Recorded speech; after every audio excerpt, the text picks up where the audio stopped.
ये वुडी की अप्रत्याशित उपस्थिति और हाइवुया के साथ उनका टकराव, जो अभी अभी सामने आया था, ने तुरंत अनगिनत लोगों का ध्यान आकर्षित किया। निस्संदेह यह बहुत सनसनीखेज था, खासकर दानव कबीले के लोगों के लिए, जो ये वुडी को देखने के लिए बहुत उत्साहित थे। वुडी बहुत प्रसिद्ध था, लेकिन वह हमेशा प्रकट होता था और रहस्यमय तरीके से गायब हो जाता था। कोई नहीं जानता था कि उसकी पृष्ठभूमि क्या थी, विशेषकर इसलिए कि बहुत से लोगों ने केवल उसके बारे में सुना था, लेकिन उसे व्यक्तिगत रूप से कभी नहीं देखा था। इसलिए जब उन्होंने इस समय ये वुडी को देखा तो बहुत से लोग बहुत उत्साहित थे। इससे तुम्हारा क्या मतलब है? क्या तुम सच में मानव जाति की रक्षा करने जा रहे हो? हाइवुया के शरीर पर नीली रोशनी की किरणों ने उसकी रक्षा की।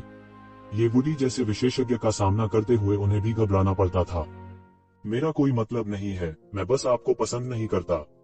ये वुडी मुस्कुराए। वह कुछ तुच्छ स्वभाव का था, लेकिन उसमें हत्या करने का इरादा भी था।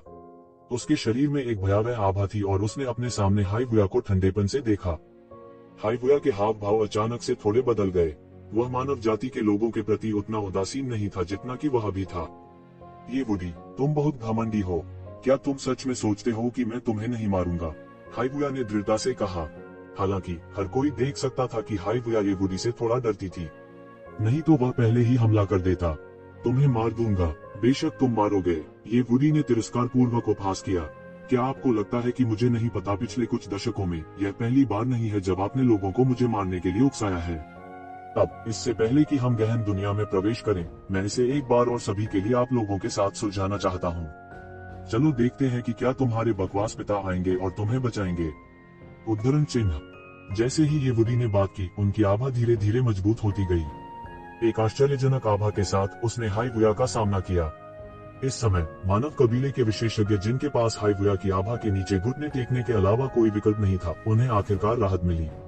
वे अंत में एक सांस ले सकते थे। इस समय वे ये वुडी की अत्याचारी आकृति को कृतज्ञता के साथ देख रहे थे। हालांकि वे नहीं जानते थे कि ये वुडी उन्हें क्यों बचाएंगे। यह इस वजह से था कि वे गलत नहीं हो सकते थे। जब सभी ने यह सुना तो वे चौंक गए बिना नहीं रह सके। न केवल दोनों पक्ष लंबे समय से चिंतित थे, बल्कि उनमें एक दूसरे के लिए गहरी नफरत भी दिखाई दे रही थी। हाइवुया ने वास्तव में लोगों को ये वुडी को मारने के लिए प्रोत्साहित किया था। यह अजीब होगा अगर ये वुडी इस तरह की नफरत को सहन कर सके। विशेष रूप से दानव कबीले के विशेषज्ञों ने समुद्री कबीले के विशेषज्ञों को स्पष्ट क्रोधपूर्ण भावों से देखा। समुद्री कबीले के लोग वास्तव में दानव कबीले के युवा प्रतिभाओं को मारना चाहते थे। हालांकि दानव कबीले में बहुत से लोग थे जो ये वुडी को पसंद नहीं करते थे और उससे छुटकारा पाना चाहते थे। यह दानव कबीले का आंतरिक मामला था। वे किसी को अपने जीनियस पर हमला करने की अनुमति कैसे दे सकते थे? इस समय कबीले के विशेषज्ञ भी बहुत असहाय थे। इस समय कबीले के विशेषज्ञों को लगा कि उन्हें कुछ पता नहीं है। हालांकि उनमें से किसी ने भी कुछ कहने की हिम्मत नहीं की। इन दोनों में से कोई भी ऐसा व्यक्ति नहीं लग रहा था जिसके साथ वे हस्तक्षेप कर सके। वुडी की दानव कबीले में एक शानदार प्रतिष्ठा थी। उनकी उत्पत्ति रहस्यमय थी। इससे पहले कि वह इतना अत्याचारी होता, दानव कबीले के पहले से ही बड़े शॉट थे जो उस पर हमला करना चाहते थे। हालांकि अंत में वे सभी बिना किसी नतीजे के मर गए। केवल एक ही कारण था कि वे बिना किसी परिणाम के क्यों मरे।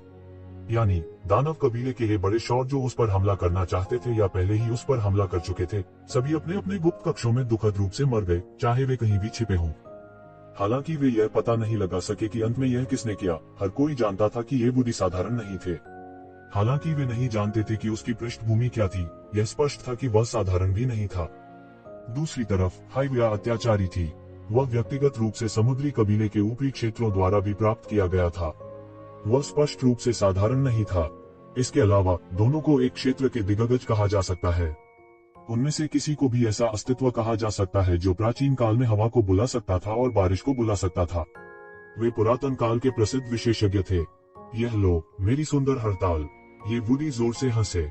उसके हाथ में अतुलनीय रूप से विशाल स्टील का ब्लेड सीधे नीचे गिर गया। चमकदार ब्लेड की रोशनी ने शून्य में एक बड़ी दरार खींची, क्योंकि यह पागलपन से काम रहा था। तुम मौत को दावत दे रहे हो। तुम्हारी हिम्मत कैसे हुई युवा मास्टर पर हमला करने की? अचानक इसी क्षण एक आकृति सीधे शून्य से निकली। एक अतुलनीय रूप से विशाल लोहे का हाथ सीधे शून्य को चीरता हुआ अपने साथ एक भयानक शक्ति लेकर आया, क्योंकि यह सीधे ही वुडी की ओर लपका। King division. यह वास्तव में एक और किंग डिवीजन विशेषज्ञ है। बहुत से लोग तुरंत आश्चर्य से चिल्ला उठे। वास्तव में एक और किंग डिवीजन विशेषज्ञ शून्य में छिपा हुआ था। हालांकि इसके बारे में सोचते हुए अगर यह किंग डिवीजन विशेषज्ञ नहीं था तो वह उनके जैसे विशेषज्ञों द्वारा खोजे बिना शून्य में कैसे छिप सकता था।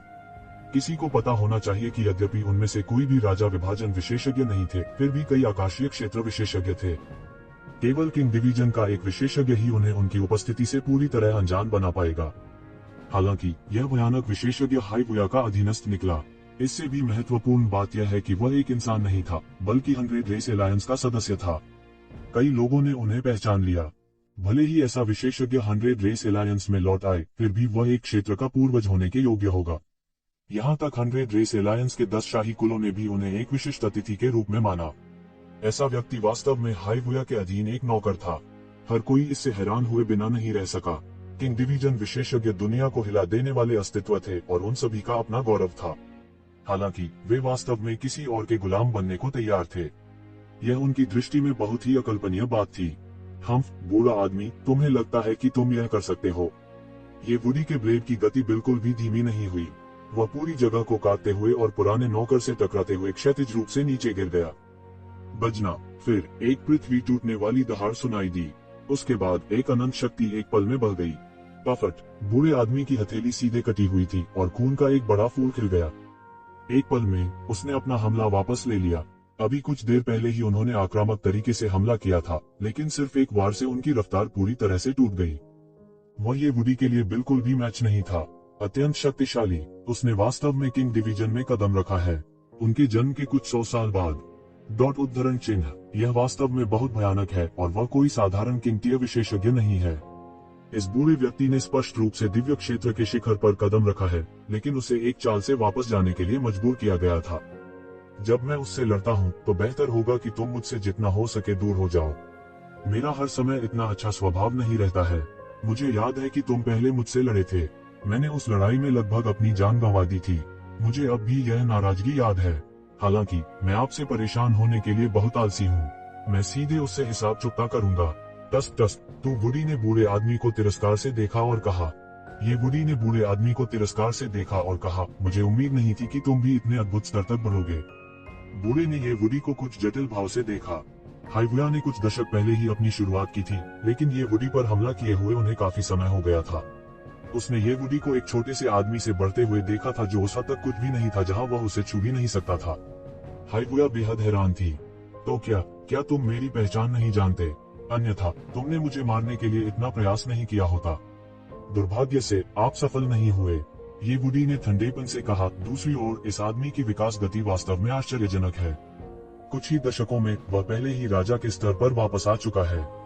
मैं नहीं जानता कि उसने स्वर्ग और पृथ्वी के कितने खजाने खा लिए हैं। ये वुडी की निगाह हाइवुया पर पड़ी। यह उसका असली लक्ष्य था और केवल हाइवुया ही उसका सच्चा विरोधी होने के योग्य थी। मैं मूल रूप से अपने पिता की पीढ़ी की शिकायतों की परवाह नहीं करना चाहता था। सब कुछ पहले ही धुएं में बदल चुका है। हालांकि जब तुम गद्दार अब भी मुझे तंग कर रहे हो तो मुझे दोष मत दो।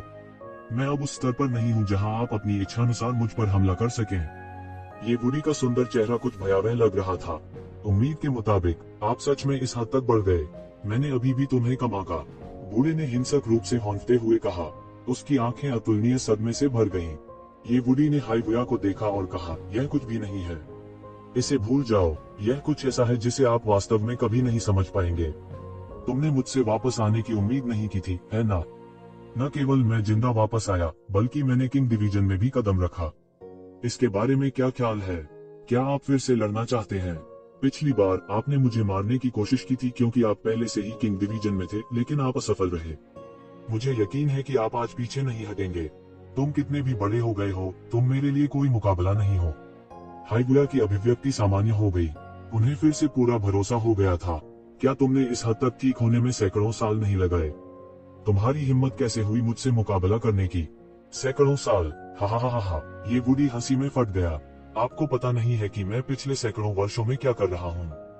आपकी तुलना में, जिन्होंने आपके पिता की पीढ़ी द्वारा पीछे छोड़े गए संसाधनों का आनंद लिया है, मैंने वास्तव में बहुत अधिक समय बिताया है। हालांकि मैंने वास्तव में क्या किया है सीखा कुछ ऐसा है जिसे आप अपने जीवन काल में कभी नहीं समझ पाएंगे। तो वुडी की टकटकी तेज हो गई। वह दोबारा हमला करने वाला था। तुम इंसान अब केवल राक्षस कबीले के संरक्षण पर भरोसा कर सकते हैं। क्या मजाक है? अतीत का अधिपति बस इतना ही है। हाइवुया ने इन लोगों को देखते हुए कहा। मानव जाति के लोग लज्जित और क्रोधित थे, परंतु वे कुछ नहीं कर सकते थे।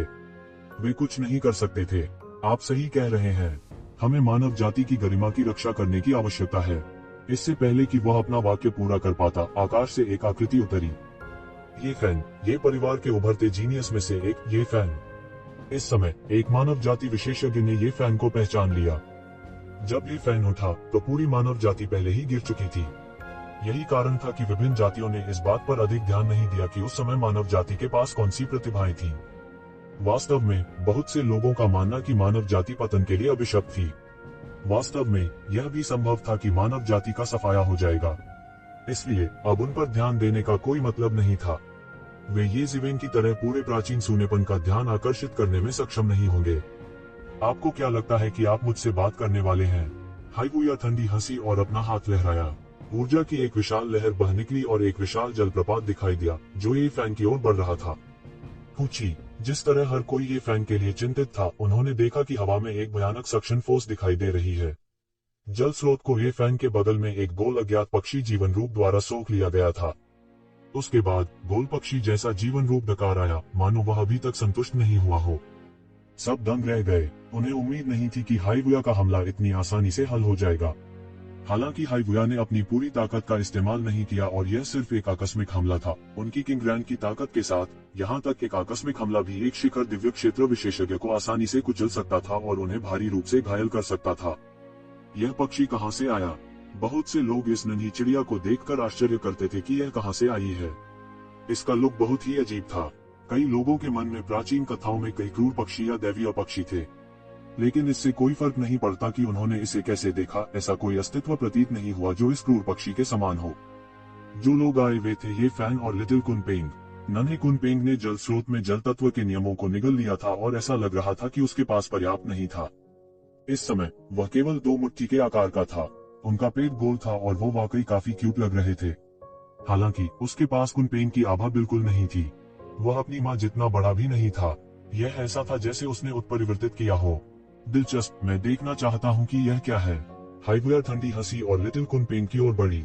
लिटिल कुनपेंग ने हाइबुया को अचानक हमला करते देखा और तुरंत गुस्से में चिल्लाया जैसे वह शिकायत कर रहा हो कि हाइबुया कितना नीच है। बूम! एक जोरदार धमाके के साथ हाइबुया युवा कुनपेंग को हथियाने में विफल रही। इसके बजाय उसे ये फैन ने रोक लिया। क्या हाइबुया का हमला वास्तव में दबा दिया गया था? किसी ने ये फैन को हैरानी से देखा। बिना किसी संदेह के हाइबुया ने पहले ही किंग टियर में कदम रख दिया था और उसे एक शीर्ष विशेषज्ञ माना जा सकता है। उनके द्वारा किए गए हर कदम में बड़ी शक्ति थी। हालांकि उन्होंने उम्मीद नहीं की थी कि ये फैन और पक्षी के खिलाफ उन्हें एक छोटा नुकसान होगा। पहले वह इस अजीब पक्षी का कुछ नहीं कर सका और अब ये फैन ने आसानी से उसके हमले को रोक दिया। कई लोगों की नजर में यह पूरी तरह से अविश्वसनीय था। क्या ऐसा हो सकता है कि उसने किंग ग्रेड में भी कदम रखा हो? बहुत से लोग बेहद चौंक गए थे। यदि केवल हाइबुया और ये वुडी ही थे जिन्होंने किंग डिवीजन में कदम रखा था तो यह ठीक होगा। दानव कबीले और समुद्री कबीले की गहरी नींव के साथ उनके लिए ऐसी उपलब्धियां हासिल करना बिल्कुल भी अजीब नहीं था। हालांकि मानव कबीले अब ऐसी स्थिति में आ गए थे। पुरानी पीढ़ी में भी एक भी किंग ग्रेड विशेषज्ञ नहीं था। युवा पीढ़ी की तो बात ही छोड़िए। यदि यह ये जुकोंग या ये जिवेन होते तो वे पहले से ही दुनिया में प्रसिद्ध प्रतिभाएं होते तो यह ठीक होता। हालांकि ये फैन पहले प्रसिद्ध नहीं हुआ था। हालांकि हाल के वर्षों में उनका उत्थान हुआ था, लेकिन कई लोगों की नजर में वे अभी भी एक जूनियर थे। वह अभी भी नवागंतुकों के बीच एक नवागंतुक था। विभिन्न कुलों की जटिल भावनाओं की तुलना में इस समय मानव कबीले के कई विशेषज्ञों को खुशी के आंसू रोने का मन हुआ। अतीत में वे शायद यह नहीं जानते होंगे कि मानव कबीले में किंग ग्रेड के विशेषज्ञ थे या नहीं। आखिरकार अगर होते भी तो वे कुलीन परिवारों से होते और इसका उनसे कोई लेना देना नहीं था। हालांकि यह अब अलग था। किसी भी किंग ग्रेड विशेषज्ञ का समर्थन वर्तमान मानव कबीले के लिए बहुत कीमती था। पिछले कुछ दशकों में हालांकि ऐसे किंग ग्रेड विशेषज्ञ थे जिनके अतीत में मानव कबीले के साथ अच्छे संबंध थे, जिन्होंने मानव कबीले के लिए बात की और कई बार खतरे में पड़ने पर मानव कबीले की मदद की। वे वास्तव में अपने ही नहीं थे। आखिर कबीला मानव कबीले के लिए अन्य शत्रुतापूर्ण ताकतों के साथ मौत से लड़ना उनके लिए असंभव था। यह बिल्कुल असंभव था। हालांकि ये फैन की उपस्थिति ने सीधे तौर पर इस पहलू में कमी को भर दिया। इस समय मानव जाति के लिए वह और भी कीमती लग रहा था। हालांकि ऐसी अफवाहें थीं कि येजिवेन ने पहले ही शिखर दिव्य क्षेत्र किंग ग्रेड में कदम रख दिया था। अफवाहें सिर्फ अफवाहें थीं। हालांकि गपशप आखिर गपशप ही थी। इसकी पुष्टि नहीं हुई थी। इसके अलावा बहुत से लोग बहुत पहले से ये शिवेन पर ध्यान दे रहे थे। वास्तव में वे 100 साल पहले से उस पर ध्यान दे रहे थे। यदि ऐसा होता तो पिछले 100 वर्षों में ये शिवेन की वृद्धि वास्तव में आश्चर्यजनक थी। उस समय उसने अभी तक दिव्य क्षेत्र में कदम नहीं रखा था। अब जब वह वास्तव में इस स्तर पर पहुंच गया था, यह स्वाभाविक रूप से पूरी तरह से अलग था। आपके पास कुछ कौशल है। इस समय हाइविया ने उपहास किया और ये फैंग को देखा। हाँ, आप वास्तव में परेशान हैं। मुझे उम्मीद नहीं थी कि मानव कबीले के पास वास्तव में एक किंग ग्रेड विशेषज्ञ होगा। इसे भूल जाओ, मैं तुम्हें भी मार डालूंगा और सीधे मानव जाति की आशा को काट दूंगा। जब उसने यह कहा तो हाइविया की आवाज में थोड़ी तिरस्कार थी। ऐसा लग रहा था मानो उसने मानव गोत्र को अपनी आंखों में बिल्कुल भी नहीं रखा हो। हालांकि उसके पास वास्तव में ऐसा करने की योग्यता थी। वर्तमान मानव कबीले का उल्लेख नहीं करना, यहाँ तक अपने चरम पर मानव कबीले के लिए भी किंग ग्रेड विशेषज्ञ से निपटना आसान नहीं होगा। हुश, एक पल में हाइविया ने सीधा हमला किया। आकाश में ऊर्जा सीधे मुड़ी और एक विशाल चमकदार रोशनी में बदल गई जो सीधे ये फैंग की ओर गई। बूम! हाइविया का हमला पहाड़ की तरह था। ये फैंग के शरीर को कुचल रहा था। ये फैंग का शरीर लड़ने की प्रबल भावना से उबल रहा था। किंग ग्रेड की भयानक ताकत इस समय पूरी तरह से प्रदर्शित हुई थी। उसने हाइविया के हमले की ओर बढ़ते हुए सीधे एक मुक्का भी मारा। गड़गड़ाहट, सिलसिलेवार धमाकों की आवाज सुनाई दी। अनगिनत चिंगारियां उड़ी, जिससे भयानक ऊर्जा तूफान पैदा हो गया। थम थम थम, ये फैंग कुछ कदम पीछे हट गया और उसके मुंह के कोने से कुछ खून बहने लगा। उसने हाइविया को भावहीन रूप से देखा और कहा, मुझे उम्मीद नहीं थी कि तुम्हारी ताकत मेरी कल्पना से भी ज्यादा मजबूत होगी। तुम कौन हो? आप मानव कबीले के दुश्मन क्यों बनना चाहते हैं? तो क्या हुआ अगर मैं मानव कुल का दुश्मन हूँ? सुदूर पौराणिक युग में तुम मनुष्य कुछ भी नहीं थे, तुम सिर्फ हमारे गुलाम थे। अब जबकि गुलाम अपने मालिकों के पास चढ़ना चाहते हैं तो बस उन्हें एक दो बार पीटने की बात है। मैं तुम्हें स्पष्ट रूप से देखने दूंगा कि तुम केवल गुलाम क्यों हो सकते हो। हाइविया के शब्द मजबूत आत्मविश्वास और धार्मिकता से भरे हुए थे। वर्तमान समुद्री कबीले से बिल्कुल अलग था। प्रारंभिक वर्षों में मानव कबीला गुलाम और भोजन था। बहुत से लोग यह जानते थे, यह कोई रहस्य नहीं था। यह कहा गया था कि मानव कबीले के पूर्वजों को दूसरी दुनिया से राक्षस कबीले और समुद्री कबीले द्वारा अपहरण कर लिया गया था। इसलिए शुरुआत में उनकी स्थिति बहुत कम थी। हालांकि सभी देवताओं के पतन और देवताओं की संध्या के बाद मानव वंश तेजी से बढ़ा। अब वे कई वर्षों तक उजाड़ युग पर हावी रहे हैं। भले ही हाल के वर्षों में मानव कबीले में गिरावट आई हो, लेकिन किसी भी समुद्री कबीले ने इस तरह के शब्द कहने की हिम्मत नहीं की। इस बिंदु पर भी किसी ने भी पूरी तरह से मानव जाति को नीचा दिखाने की हिम्मत नहीं की। अन्यथा वे मानव वंश को नष्ट नहीं करना चाहते। यह वह शक्ति थी जिसे मानव जाति ने वर्षों में संचित किया था। यह पहले से ही बहुत समय पहले था। क्या आप अभी भी उस समय की महिमा में डूबे हुए हैं? कितना हास्यास्पद है। अब जो अभी भी मानव कबीले को गुलामों में बदलना चाहता है, उसे कोशिश करने दो। ये फैंग ने उपहास किया। अतीत की महिमा हम बहुत जल्द यह सच हो जाएगा। हाइविया ने उदासीनता से कहा कि ये ज़ुकोंग ने खुद को ईश्वर का पुत्र कहा। बेहद बेहुदा। अपने छोटे से खून से वह खुद को परमेश्वर का पुत्र कहने का साहस करता है। केवल मैं ही परमेश्वर का पुत्र कहलाने के योग्य हूँ, क्योंकि मैं परमेश्वर का वास्तविक पुत्र हूँ। उद्धरण चिन्ह। हाइविया का लहजा शांत था, मानो वह कुछ स्वाभाविक कह रहा हो। हर कोई हैरान रह गया। भगवान का बेटा। यदि ये ज़ुकोंग को परमेश्वर का पुत्र कहा जाता था क्योंकि उसने देवताओं की रक्त रेखा का एक हिस्सा जगाया था, तो यह व्यक्ति परमेश्वर का वास्तविक पुत्र था। इसने अनगिनत लोगों को तुरंत चौंका दिया। यह अविश्वसनीय था। यह असंभव है। वह झूठ बोल रहा होगा। सुदूर पुरातनता में कोई प्रलेखित देवता नहीं है। यह असंभव है। यदि देवताओं का अस्तित्व नहीं है तो भगवान का पुत्र कैसे हो सकता है, भले ही वह उन पतित देवताओं का वंशज हो। यह कुछ ऐसा है जो पौराणिक युग में हुआ था। पौराणिक युग वर्तमान से बहुत दूर है। भले ही वह परमेश्वर का पुत्र हो, उसके लिए अब तक जीवित रहना असंभव है। किसी ने तुरंत जवाब दिया, इस वजह से भले ही वे केवल देवताओं के वंशज ही हों जिन्होंने परमेश्वर के वंश का एक हिस्सा जगाया हो, फिर भी उन्हें परमेश्वर का पुत्र कहा जाएगा क्योंकि परमेश्वर का वास्तविक पुत्र मौजूद नहीं था। यह सही है। यह असंभव है। यहाँ तक भगवान भी गिर गए हैं। भगवान का पुत्र कैसे हो सकता है? तुम मूर्ख नश्वर, तुम क्या जानते हो? जब हाइविया ने इन शब्दों को सुना तो वह उपहास किए बिना नहीं रह सका। ये नश्वर देवताओं के साधनों को कैसे समझ सकते हैं? हालांकि कुछ लोगों को अभी भी इस पर विश्वास नहीं हो रहा था, लेकिन कुछ विशेषज्ञों को अचानक इस बात का एहसास हुआ। शायद ये नामुमकिन नहीं था, क्योंकि यह समझाने का एकमात्र तरीका था कि समुद्री कबीले के उच्च अधिकारी व्यक्तिगत रूप से समुद्री कबीले के विशेषज्ञ से मिलने क्यों जाएंगे। मेजबान के तौर पर ऐसा करना उनके लिए अनुचित था।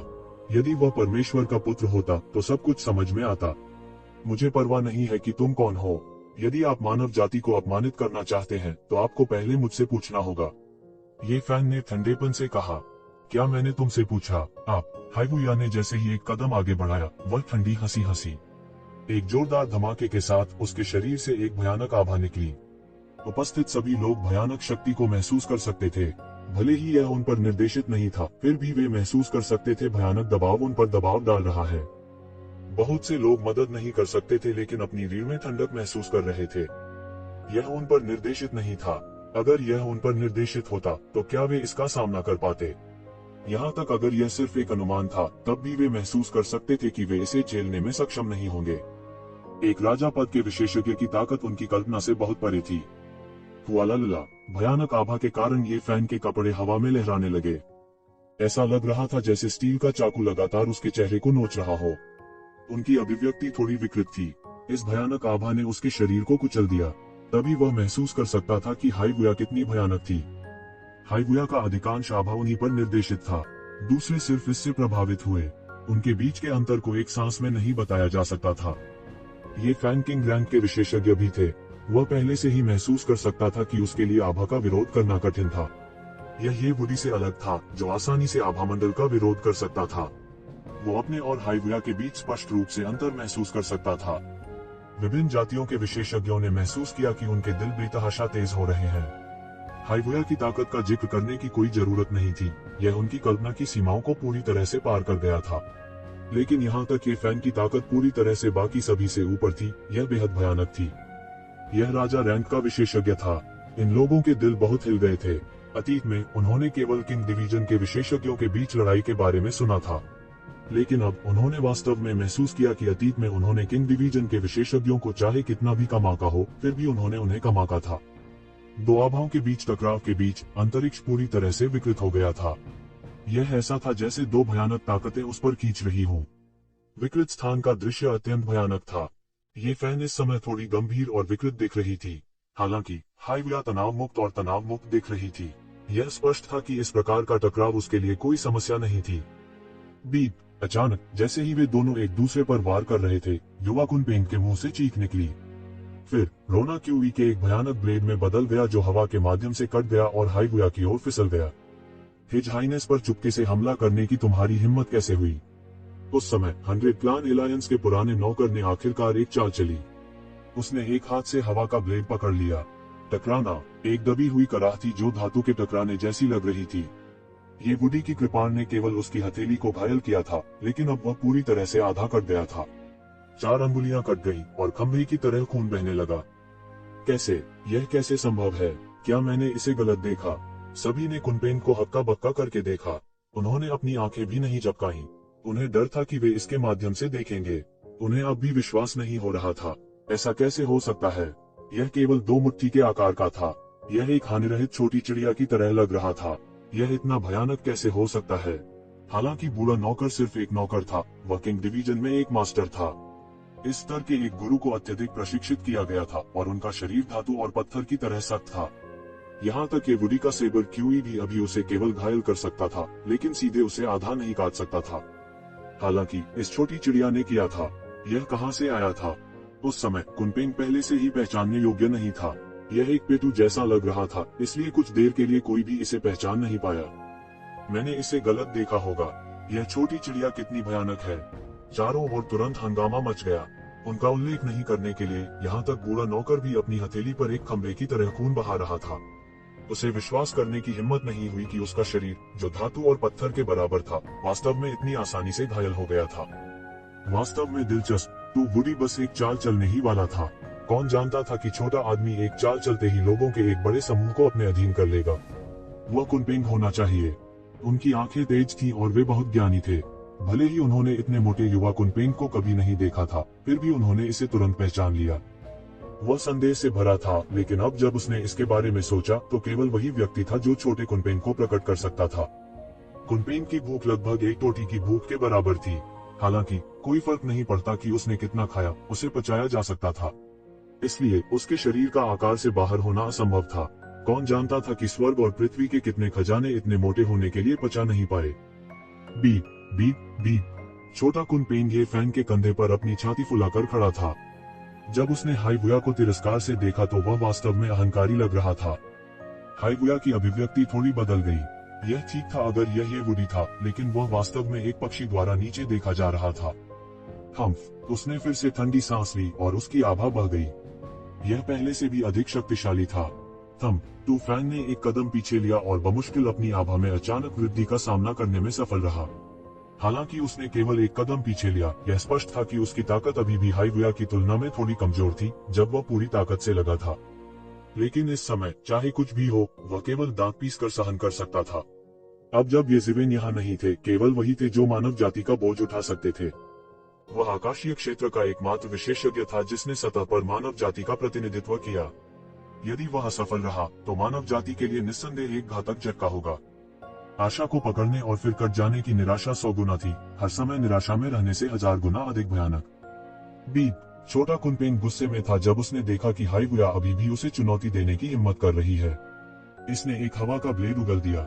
हालांकि यह एक बहुत ही बचकानी हरकत लग रही थी और इसमें केवल हवा के ब्लेड थे, किसी ने भी इस हवा के ब्लेड को कम आंकने की हिम्मत नहीं की। लेकिन अब किसी ने भी इस पवन चक्की को कम आंकने की हिम्मत नहीं की। अभी यह विंड ब्लेड था जिसने सीधे एक किंग ग्रेड विशेषज्ञ की उंगली काट दी थी, और ऐसा इसलिए था क्योंकि केवल उसका हाथ छुआ गया था। यदि उनके शरीर को छुआ गया होता तो किंग टियर का वह पुराना नौकर भी इस समय मौत से नहीं बच पाता। हुश, यह हवा का ब्लेड सीधे हाइबुया की आभा से टूट गया।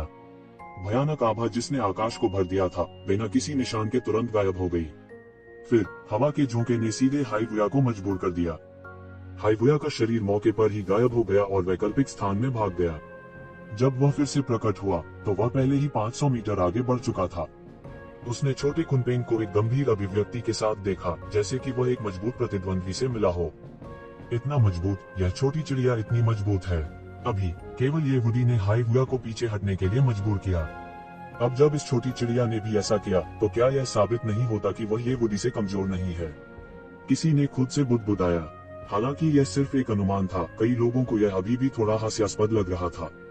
1000 कुलों के सम्मेलन में कौन परेशानी पैदा करने की हिम्मत करता है?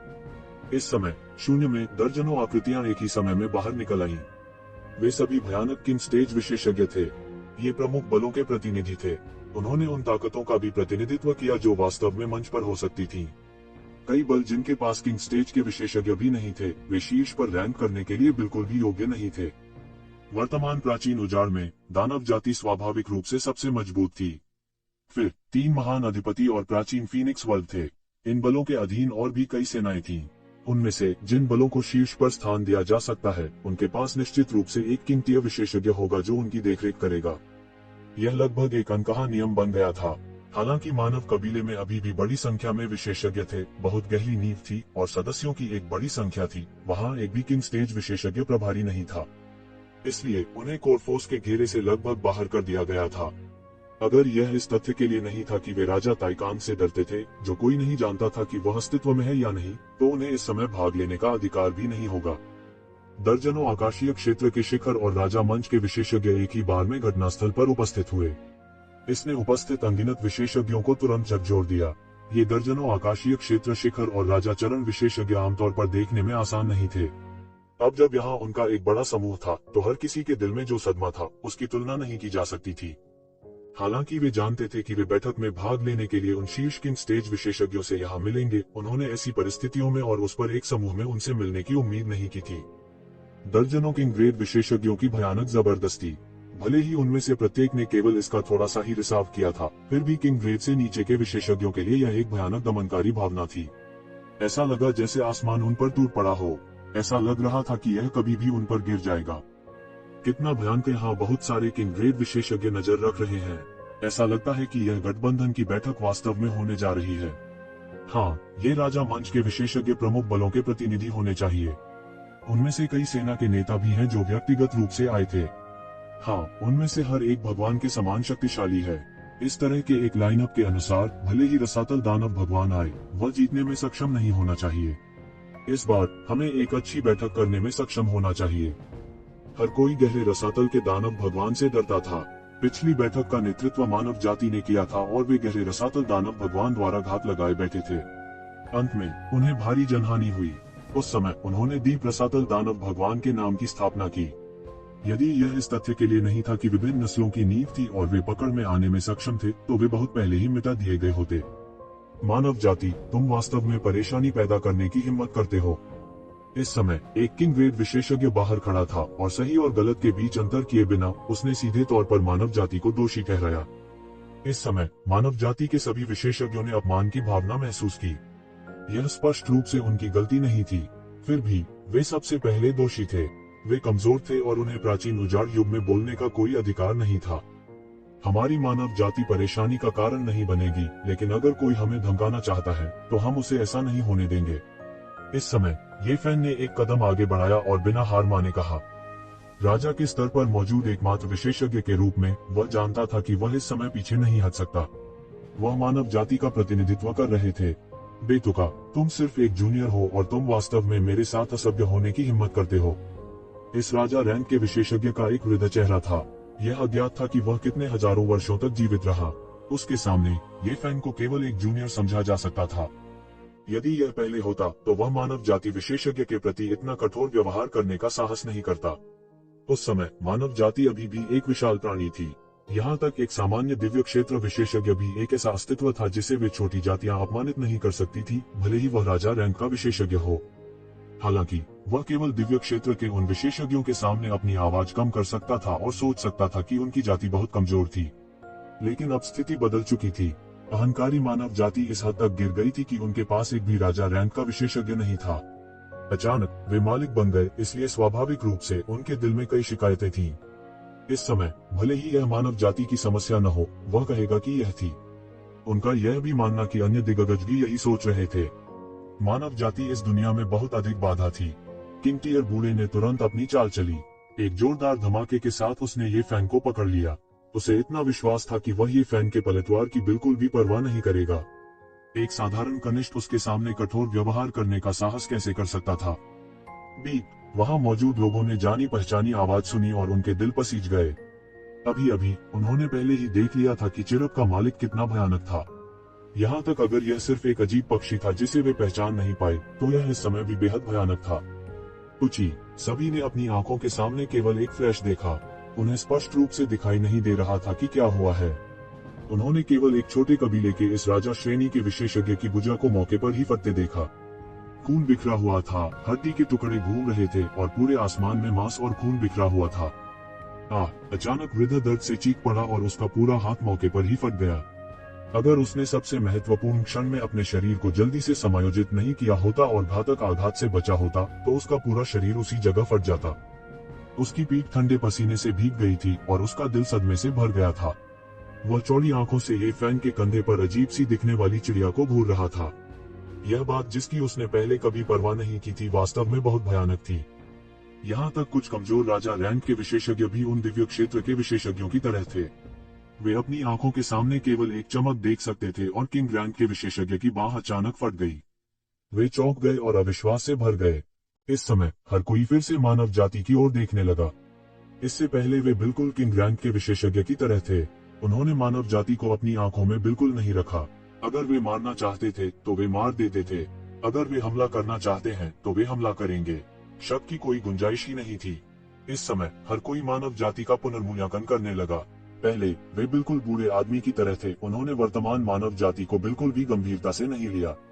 अगर वे मारना चाहते थे तो वे मार देते थे। अगर वे हमला करना चाहते हैं तो वे हमला करेंगे। शक की कोई गुंजाइश ही नहीं थी। लेकिन अभी अभी जो हुआ उसने अचानक उन्हें एहसास कराया कि मानव जाति इतनी कमजोर नहीं थी। यह उस बिंदु तक नहीं था जहां वे उन्हें आसानी से धमका सकते थे। चलो अच्छे से बात करते हैं। तुम मानव जाति इस समय यहाँ क्यों परेशानी खड़ी कर रही हो?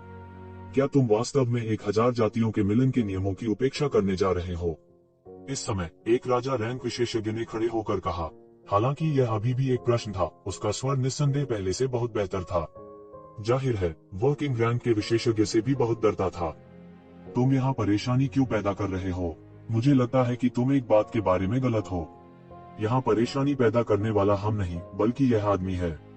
ये फैन ने एक अमित्र भाव के साथ हाईवुया की ओर इशारा किया।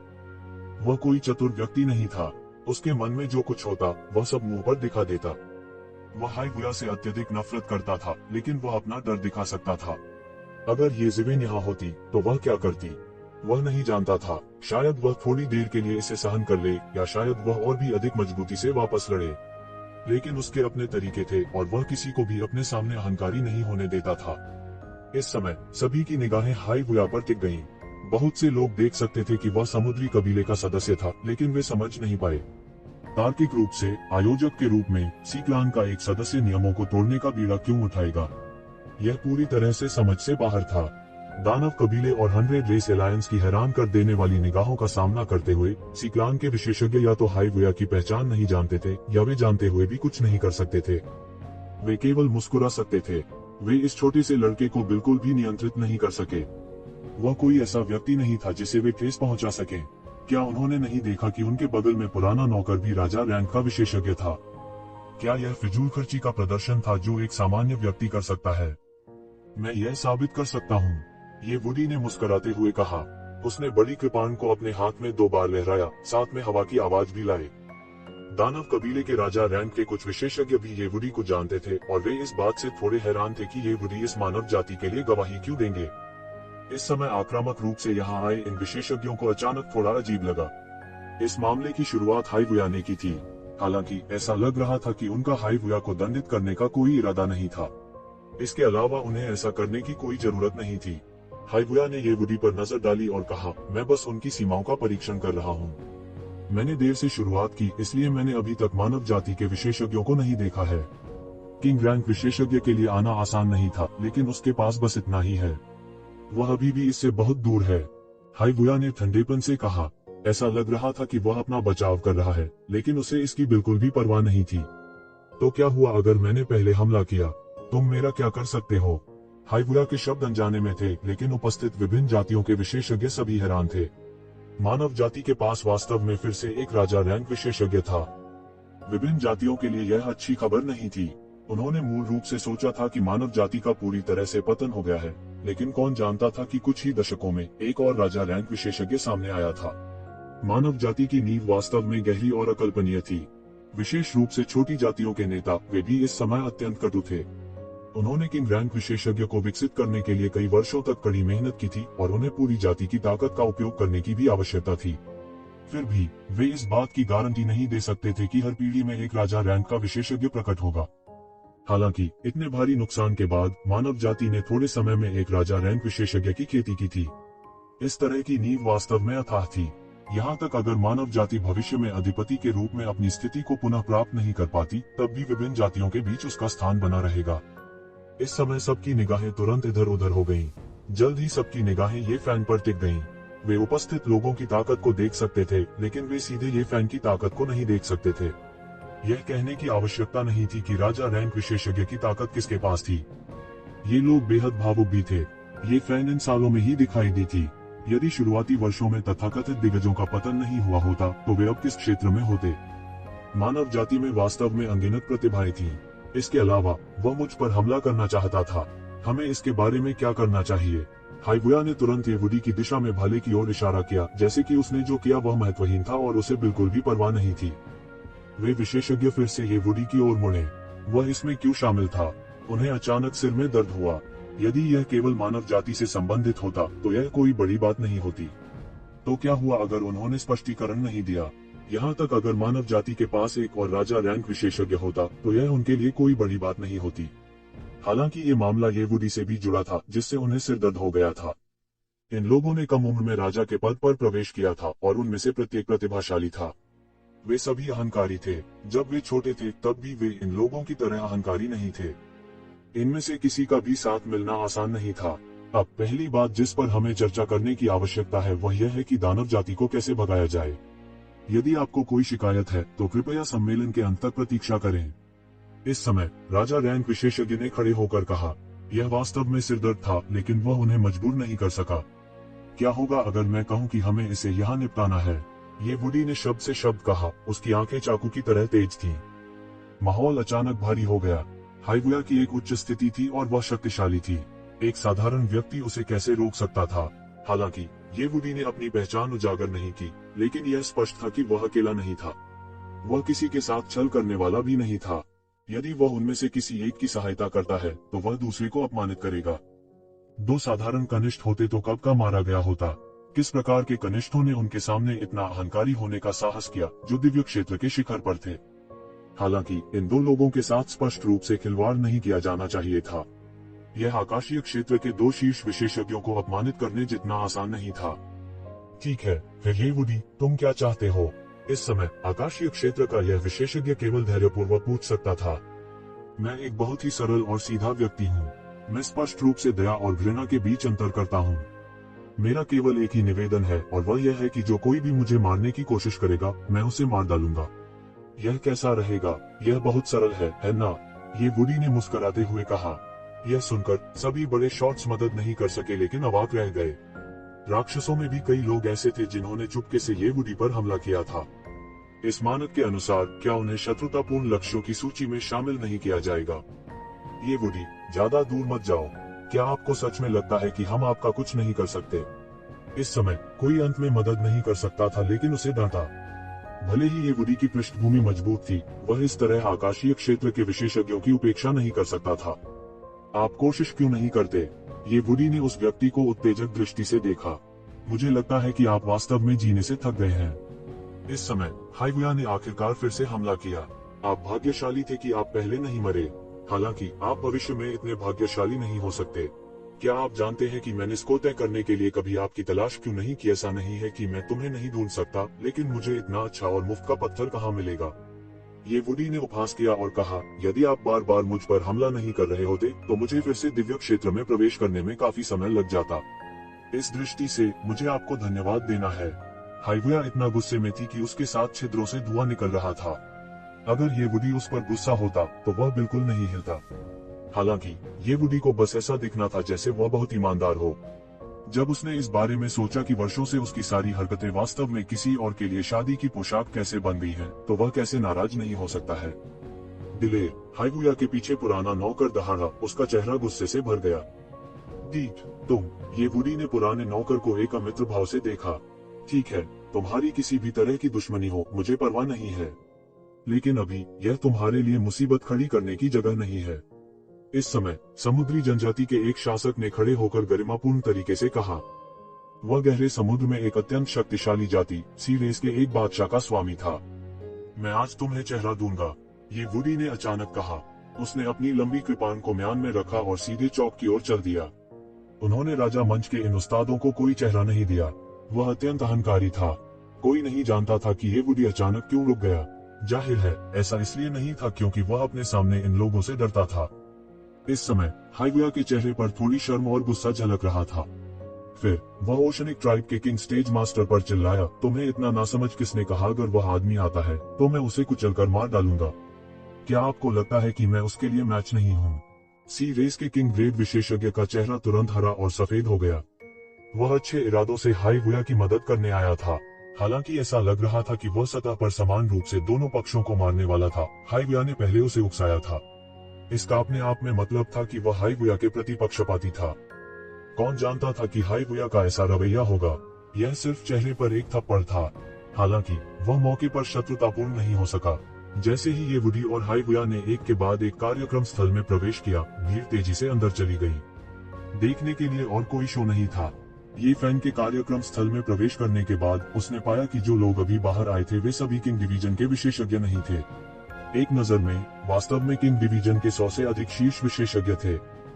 ये स्वामी विभिन्न कुलों से थे। हालांकि सामान्य तौर पर वे अभी भी 3 प्रमुख कुलों में विभाजित थे, ओशनिक ट्राइब, 100 क्लैन एलायंस और मॉन्स्टर रेस। इसके अलावा छोटे स्वतंत्र कुलों के कुछ किंग स्टेज मास्टर भी थे। हालांकि ये छोटे कबीले 4 अधिपतियों की तुलना नहीं कर सकते थे, फिर भी उनके पास अच्छी ताकत थी। अन्यथा वे बहुत पहले अन्य कुलों द्वारा निगल लिए गए होते। 3 अधिपतियों के अलावा प्राचीन फीनिक्स क्षेत्र के कुछ विशेषज्ञ भी थे। वे घमंडी लग रहे थे और स्पष्ट रूप से दूसरों की परवाह नहीं करते थे। यह ऐसा था जैसे वे दूसरों से एक कदम ऊपर हों। यह एक नजर में स्पष्ट था। सैकड़ों राजा श्रेणी के विशेषज्ञों के अलावा कई आकाशीय क्षेत्र के विशेषज्ञ भी थे जो इस बैठक में उपस्थित हुए। यद्यपि उनका बोलने का अधिकार सीमित था, परंतु अपनी शक्ति से वे उपस्थित होने का अधिकार अवश्य रखते थे। इन कबीलों की तुलना में मानव जाति, जो अतीत में अधिपतियों में से एक थी, के पास केवल ये फैन था जो अब एक किंग स्टेज मास्टर है। उनकी तुलना केवल उन छोटे कुलों से की जा सकती थी।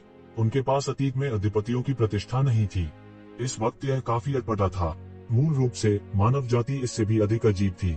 उनका नेतृत्व करने के लिए किंग स्टेज मास्टर के बिना कुछ छोटे गुटों ने उनके लिए मुश्किलें खड़ी कर दी, लेकिन वे वापस नहीं लड़ सके। ऐसा इसलिए था क्योंकि उनके पास वापस लड़ने के लिए नेतृत्व करने के लिए किंग स्टेज मास्टर नहीं था। अब जब ये फैन प्रकट हो गया था तो वह जल्दी से उनकी रीढ़ बन गया। मानव जाति के सभी विशेषज्ञ उसके पास एकत्रित हो गए। पिछले कुछ दशकों में हालांकि कुछ मानव बलों ने अपने स्वयं के जीवन को बचाने के लिए अन्य 3 जातियों के साथ शरण ली थी और उनकी सुरक्षा के बदले में उनके अनुचर बन गए थे, फिर भी उनमें से बहुत कम थे। हालांकि मानव जाति का पतन हो गया था, मानव शक्तियां कई वर्षों से काम कर रही थी और पहले से ही एक अतुलनीय रूप से उदात्त और अटल चरित्र विकसित कर चुकी थी। उनमें से अधिकांश अन्य जातियों के दास और अनुचर बनना स्वीकार नहीं कर सके। प्राचीन काल में भी मानव जाति के पूर्वज बहुत समय तक राक्षस जाति के दास और भोजन रहे थे। हालांकि यह अब अलग था। इस बार मेरे मूल इरादे के अनुसार मानव जाति को शामिल नहीं होना चाहिए था। इस समय दानव जाति के सर्वोच्च आसन पर बैठे एक शीर्षस्थ विशेषज्ञ ने अपना मुंह खोला। जब मानव जाति ने यह सुना तो वे तुरंत जाग उठे। वे अच्छी तरह जानते थे कि यह भव्य बैठक उनके लिए कितनी महत्वपूर्ण थी। यहाँ तक अगर वे मानव जाति को अधिपति के रूप में अपना स्थान हासिल करने में मदद नहीं कर सके तो वे खुद को चॉपिंग ब्लॉक पर मांस में कम होने की अनुमति नहीं दे सकते थे। यह भी मुख्य कारण था कि उन्होंने आने का विकल्प क्यों चुना, जबकि वे जानते थे कि उनके साथ भेदभाव किया जाएगा और अन्य कुलों द्वारा उन्हें हेय दृष्टि से देखा जाएगा। ऐसा इसलिए था क्योंकि उनके पास आने के अलावा कोई चारा नहीं था। सभी उस व्यक्ति की ओर देखने लगे। कई लोगों ने उन्हें पहचान लिया। 9 सिर वाले शिशु दानव राजा, कितने अभिमानी।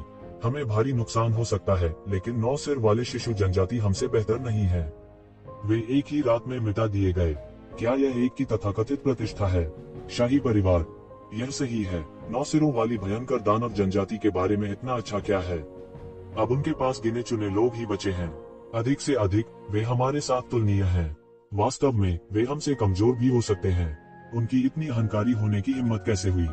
मानव जनजाति नाराज थी। अतीत में 9 सिरों वाला भयंकर जानवर जनजाति सिर्फ दानव जनजाति का एक शाही जनजाति था और इसकी तुलना पूरे मानव जनजाति से नहीं की जा सकती थी। लेकिन अब बड़ी संख्या में विशेषज्ञ गिर गए थे और उनमें से लगभग सभी विलुप्त होने के कगार पर थे। हालांकि मानव जनजाति ने अपनी शेष योग्यता लगभग खो दी थी, जबकि 9 सिरों वाली भयंकर जानवर जनजाति अभी भी ऊंची बैठ सकती थी। क्यों? क्या यह किंग डिवीजन के कुछ और विशेषज्ञ नहीं थे? इसमें गर्व करने की क्या बात थी? किंग डिवीजन के कुछ विशेषज्ञों के बिना 9 सिरों वाला भयंकर दानव जनजाति मानव जाति के लिए जूते ले जाने के लायक भी नहीं थी। क्या यह कमाल नहीं था? क्या यह कमाल नहीं था? अंत में वे अभी भी राजा ताइकांग द्वारा नष्ट कर दिए गए थे। उनमें से कुछ ही जीवित थे। वे भाग्यशाली थे कि वे आसपास नहीं थे क्योंकि वे आयोजन की तैयारी में व्यस्त थे। अन्यथा वे अब तक बहुत पहले मर चुके होते। अगर ये फैन यहाँ नहीं होते, अगर उन्होंने इसे सुना भी होता, तो वे केवल अपना गुस्सा निगल सकते थे। हालांकि ये फैन उन्हें दबाने के लिए यहाँ था। उनके पास एक शिखर आकाशीय क्षेत्र विशेषज्ञ, एक राजा विभाजन विशेषज्ञ भी था। उनके आत्मविश्वास की तुलना अतीत से नहीं की जा सकती। 9 सिरों वाले भयंकर दानव जनजाति के 3 राजा मंडल विशेषज्ञ उन शब्दों को कैसे नहीं सुन सकते थे? उनकी ठंडी निगाहें चाकुओं और तलवारों की तरह थी जैसे वे घूर रहे थे। यहाँ तक अगर यह सिर्फ एक राजा विभाजन विशेषज्ञ की निगाह थी, तो यह अभी भी उन सामान्य खगोलीय क्षेत्र के विशेषज्ञों को दबाव की एक मजबूत भावना महसूस करा सकती थी। वे सभी पूरी मानव जाति को मारना चाहते थे। वे मूल रूप से अहंकारी थे और उन्होंने शपथ ली थी कि वे मानव जाति की देखभाल करेंगे। हालांकि अंत में उनके घोंसले पर हमला किया गया था। कई विशेषज्ञों के मरने के बाद भी उन्हें कोई लाभ नहीं मिला। उनकी नस्ल का लगभग सफाया हो गया था और वे अनगिनत लोगों के उपहास का पात्र भी बन गए थे। उनके लिए यह मामला उनकी हड्डियों में उकेरा गया था। यह खून का झगड़ा था। बेशक वे यह नहीं मानेंगे कि वे ही थे जिन्होंने सबसे पहले मानव जाति पर हमला किया था। उनके लिए यदि यह मानव जाति के लिए नहीं होता तो वे इस तरह समाप्त नहीं होते। यह 9 सिरों वाली शिशु जनजाति थी जिसने सुझाव दिया था कि मानव जनजाति को भाग लेने का मौका नहीं दिया जाना चाहिए। हालांकि राजा ताइकैंग की निर्ममता से हर कोई हैरान था। एक रात में 3 जनजातियों को खत्म करने में सक्षम होने के लिए, चाहे वह राजा ताइकैंग हो या न हो, चाहे उसने इसे कैसे भी किया हो, यह उनकी रीढ़ को ठंडक पहुंचाने के लिए पर्याप्त था। यह सही है, इसलिए उनके लिए उन कायरों को भविष्य में निश्चित रूप से इसका पछतावा होगा। उन्हें इंसानियत को सांस लेने का मौका नहीं देना चाहिए था। हालांकि इसमें स्वार्थ की प्रबल भावना थी, फिर भी उन्होंने महसूस किया कि यह सामान्य भलाई के लिए अधिक था। मानव जाति के पतन के बाद उपस्थित कितने लोगों ने उन पर कदम नहीं रखा? यदि मानव जाति फिर से उठ सकती है तो क्या वे गारंटी दे सकते हैं कि वे बदला नहीं लेंगे? ऐसा नहीं था कि विभिन्न गुटों ने इसके बारे में नहीं सोचा था, लेकिन जियुइंग कबीले और उत्तरी पर्वतीय कबीले को छोड़कर, जिनका उनके साथ एक लंबा इतिहास था, जो राजा ताई कैन को नाराज करने और नेतृत्व करने के लिए तैयार होंगे। इसके अलावा भले ही कोई राजा ताई कांग न हो, फिर भी ये जिवेन की उभरती हुई आकृति उन्हें डराने के लिए काफी थी। एक रात में उसने लगातार 3 कुलों को उखाड़ फेंका, उनकी नींव को नष्ट कर दिया, उनके पुश्तैनी औजारों को नष्ट कर दिया और उनके पुराने पूर्वजों को मार डाला। यदि यह कोई अन्य बड़ा कबीला होता तो उनकी जीवन शक्ति को बहुत नुकसान पहुंचता और इस बात की पूरी संभावना थी कि वे पराजित हो जाते। आखिरकार उनके पास सही समय, स्थान और लोगों का लाभ था, लेकिन ये शिवेन ने किया। कोई फर्क नहीं पड़ता कि उसने यह कैसे किया, यह तरीका उनके लिए बहुत भयानक था। इसके अलावा सभी की दृष्टि में भले ही मानव जाति फिर से उठे और अधिपति के सिंहासन को पुनः प्राप्त कर ले, तो क्या ज्यादा से ज्यादा यह पहले जैसा ही होगा। यह उनके दिल की निचली रेखा थी। इसलिए किसी के नेतृत्व न करने की स्थिति में कोई भी लापरवाही से कोई कदम नहीं उठाना चाहता था। हालांकि सभी का इरादा मानव जाति को दबाने का था। अगर किसी ने पहल की तो उन्होंने मानव जाति के उत्थान के संकेतों को पूरी तरह से दबाने में कोई आपत्ति नहीं की। ये फैन ने ठंडी सूंघी और सीधे उन सभी आंखों को कुचल दिया जो उसे घूर रही थी। राजा स्तर के एक मास्टर के रूप में इस तरह का तरीका थोड़ा बहुत बचकाना था, और उसके कंधे पर युवा कुनपेंग चहक रहा था, मानो बहुत खुश हो। लेकिन अब इस छोटे से लड़के की ओर देखने की हिम्मत किसी की नहीं थी। जिन लोगों ने उसे नीचा दिखाने का साहस किया, उन सभी को अपने कार्यों का परिणाम भुगतना पड़ा। यदि मानव जाति इसमें शामिल होना चाहती है तो यह असंभव नहीं है।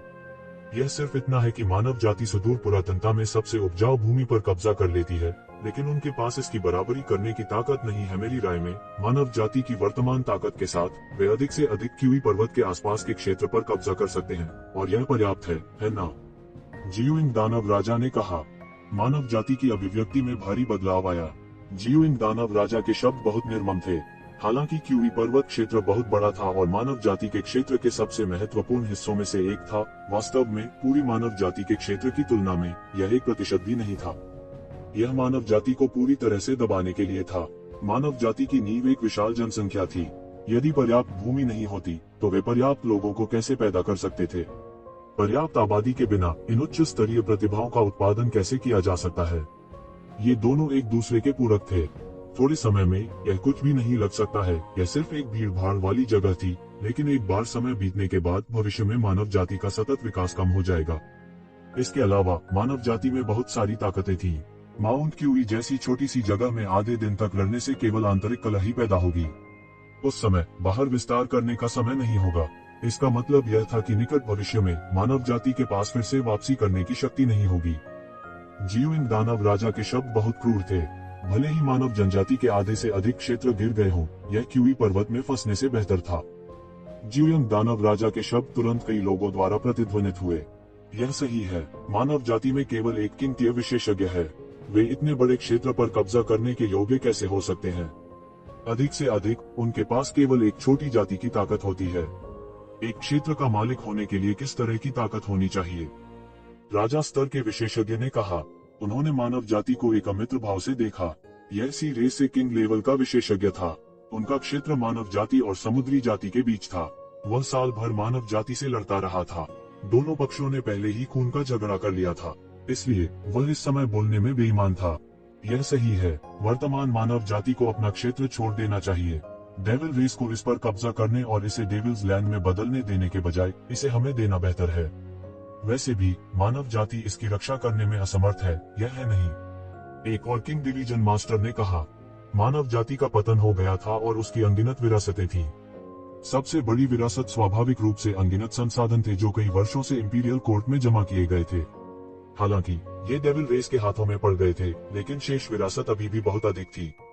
यदि वे इसका एक हिस्सा प्राप्त कर सके तो मानव जाति की ताकत आसमान छू जाएगी।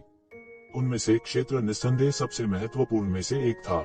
मानव जाति के क्षेत्र का हर इंच हमारे पूर्वजों द्वारा शैतान जाति के हाथों से बरामद किया गया था। हम अक्षम हैं और आधे से अधिक क्षेत्र खो चुके हैं। यह पहले से ही हमारे लिए बहुत ही अयोग्य है। यदि आप चाहते हैं कि हम इसे छोड़ दें, आपको सपने देखना बंद कर देना चाहिए। ये फैन अचानक उठ खड़ा हुआ। तूफान के शरीर ने अचानक एक मजबूत आभा बिखेर दी। उन्होंने 1 इंच भी नहीं दिया। इस समय चाहे कुछ भी हो, वह नहीं दे सकता था। इस समय वे इसका बचाव करने के लिए शक्तिहीन थे। यह कुछ ऐसा था जिसकी मदद नहीं की जा सकती थी। हालांकि अगर मानव जाति ने इसे स्वेच्छा से छोड़ दिया तो भविष्य में इसे वापस लेना उनके लिए मुश्किल होगा। अभिमानी, अब मानव जाति की ताकत क्या है? आपके पास इतना बड़ा क्षेत्र क्यों है, जबकि हमारे पास अभी भी आपसे बात करने का धैर्य है? आपको आज्ञाकारी रूप से सहमत होना चाहिए, अन्यथा तुम क्यूई पर्वत की रक्षा भी नहीं कर पाओगे। यहाँ तक राजा ताइकेंग भी आपकी रक्षा नहीं कर पाएंगे। जियुइंग दानव राजा ने उपहास के साथ कहा। जब मानव जाति से घृणा की बात आई तो वह निश्चित रूप से शीर्ष पर था। तुम सिर्फ एक आवारा कुत्ते हो जिसकी जाति का सफाया हो गया है। ऐसे शब्द कहने के लिए आपके पास क्या योग्यता है? ये फैन पीछे नहीं हटे। भले ही हम गंभीर रूप से घायल हो गए हों, हम माउंट क्यूई पैतृक भूमि को नहीं खोएंगे। जियुइंग दानव राजा इतना क्रोधित था कि उसका चेहरा पीला पड़ गया। हालांकि उसने तुरंत हमला नहीं किया क्योंकि उसने यंग कुनपेंग को डर के साथ देखा। अगर ये फैन ही होता तो वो उसे दबा नहीं पाता। हालांकि यंग कुनपेंग के साथ स्थिति पूरी तरह से अलग थी। राजा ताइकेंग, मानव जाति, क्या आप अन्य जातियों को डराने के लिए इस व्यक्ति के नाम पर भरोसा करते हैं? इस समय हाइवुया, जो मानव जाति को अपने अधीन करने में विफल रहा था, फिर से खड़ा हो गया। उसने उपहास किया और कहा, वह पहले ही मर चुका है। उसके लिए अब भी जीवित रहना असंभव है। यह दूसरों के लिए एक रहस्य हो सकता है, लेकिन हमारे लिए यह एक रहस्य नहीं है। कुछ जगहें ऐसी होती हैं जहां आप नहीं जा सकते, इसलिए आपको इसके बारे में पता नहीं होता। हालांकि हमारे लिए यह बहुत सामान्य है। मुझे परमेश्वर पिता का फरमान पहले ही मिल चुका है। किंग ताइकेंग पहले ही गिर चुके हैं। तथाकथित किंग ताइकेंग अब नकली होना चाहिए। यह मानव जाति होनी चाहिए जो राजा ताइकेंग का नाम उधार लेना चाहती है। क्या मैं सही हूँ? उनके शब्द चाकू की तरह थे जो सीधे मानव जाति के दिलों में चुभते थे। असंभव, बकवास। राजा ताइकेंग दुनिया में अजेय है। हमारे कुल के प्राचीन ग्रंथों में यह दर्ज है कि उसने बाहरी क्षेत्रों के आक्रमणकारी देवताओं को मार गिराया था। इतना शक्तिशाली व्यक्ति कैसे गुजर सकता है? वह अतीत में ही गायब हो गया था। इसका मतलब यह नहीं है कि वह मर चुका है। यह सही है। तुम पतित देवता के अवशेष मात्र हो। आपको इस तरह की बकवास बोलने का अधिकार क्या है? क्या आपने इसे अपनी आंखों से देखा? यहाँ तक देवता भी हमेशा के लिए जीवित रह सकते हैं। राजा ताइकांग जैसे अजेय व्यक्ति की तो बात ही छोड़ दीजिए। उद्धरण चिन्ह, बकवास, हास्यास्पद। मानव जाति के कई विशेषज्ञ अंत में इसे बर्दाश्त नहीं कर सके और चिल्लाए। वे अन्य चीजों को सहन कर सकते थे, लेकिन इस मामले में राजा ताइकेंग शामिल थे, जिनका वे बहुत सम्मान करते थे। इसके अलावा राजा ताइकांग उनकी एकमात्र आशा और रक्षक थे। वे किसी को भी राजा ताइकेंग की बदनामी करने की अनुमति नहीं देंगे, विशेष रूप से यह व्यक्ति जिसने स्वयं को ईश्वर का पुत्र होने का दावा किया था। मूल रूप से विभिन्न जातियों के बीच देवता एक विशाल वर्जित थे। विभिन्न जातियां नहीं चाहती थीं कि देवता वापस लौटें और उन्हें एक बार फिर से दबा दें। वे देवता विभिन्न जातियों के राजाओं से भी अधिक शक्तिशाली थे। प्राचीन काल की प्राचीन पुस्तकों में देवताओं के शासन के तहत विभिन्न जातियां भय से कांपती होंगी। यह उतना सामंजस्यपूर्ण नहीं था जितना कुछ लोगों ने सोचा था। कोई नहीं जानता था कि सीक्लैन ने हाइवुया को क्यों लिया था, लेकिन इसका मतलब यह नहीं था कि मानव जाति इसे स्वीकार कर लेगी। अजीब, एक देवता के पुत्र, मुझ पर शक करने की तुम्हारी हिम्मत कैसे हुई? हाइवुया तुरंत क्रोधित हो गई। पौराणिक युग में उसकी स्थिति को अतुलनीय रूप से महान कहा जा सकता था। हालांकि इस युग में यह एक वर्जित हो गया था। स्वाभाविक रूप से वह था बहुत ही नाराज। अरे, अगर आपको कुछ कहना है तो चलिए बात करते हैं। इस समय ये वुडी की आलसी आवाज सुनाई दी।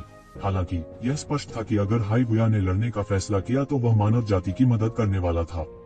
यह स्पष्ट था कि वह हाइवुया के खिलाफ जा रहा था। ये वुडी, तुम, हम्फ। उसका चेहरा हरा और सफेद हो गया। उसने क्रोध को बलपूर्वक अपने हृदय में दबा लिया। दूसरों को पता नहीं हो सकता है, लेकिन ये वुडी, आपको कुछ पता होना चाहिए। क्या आप अपनी छाती थपथपाने और यह कहने की हिम्मत करते हैं कि राजा ताइकांग अभी भी जीवित हैं? हुश, सभी की निगाहें ये वुडी पर टिकी थी, खासकर मानव जाति के लोगों पर। वे बेहद घबराए हुए थे। हाइवुया ने यह कहने की हिम्मत की। क्या ऐसा हो सकता है कि उसके पास वास्तव में सबूत था? मानव जाति के लोगों के दिलों की धड़कन अचानक से धड़क उठी। उनका एक बुरा पूर्वाभास था। इस तरह की बात मुझे कैसे पता चलेगा? कौन जाने आपको यह खबर कहां से मिली? ये वुडी ने बिना कोई चेहरा दिए कहा।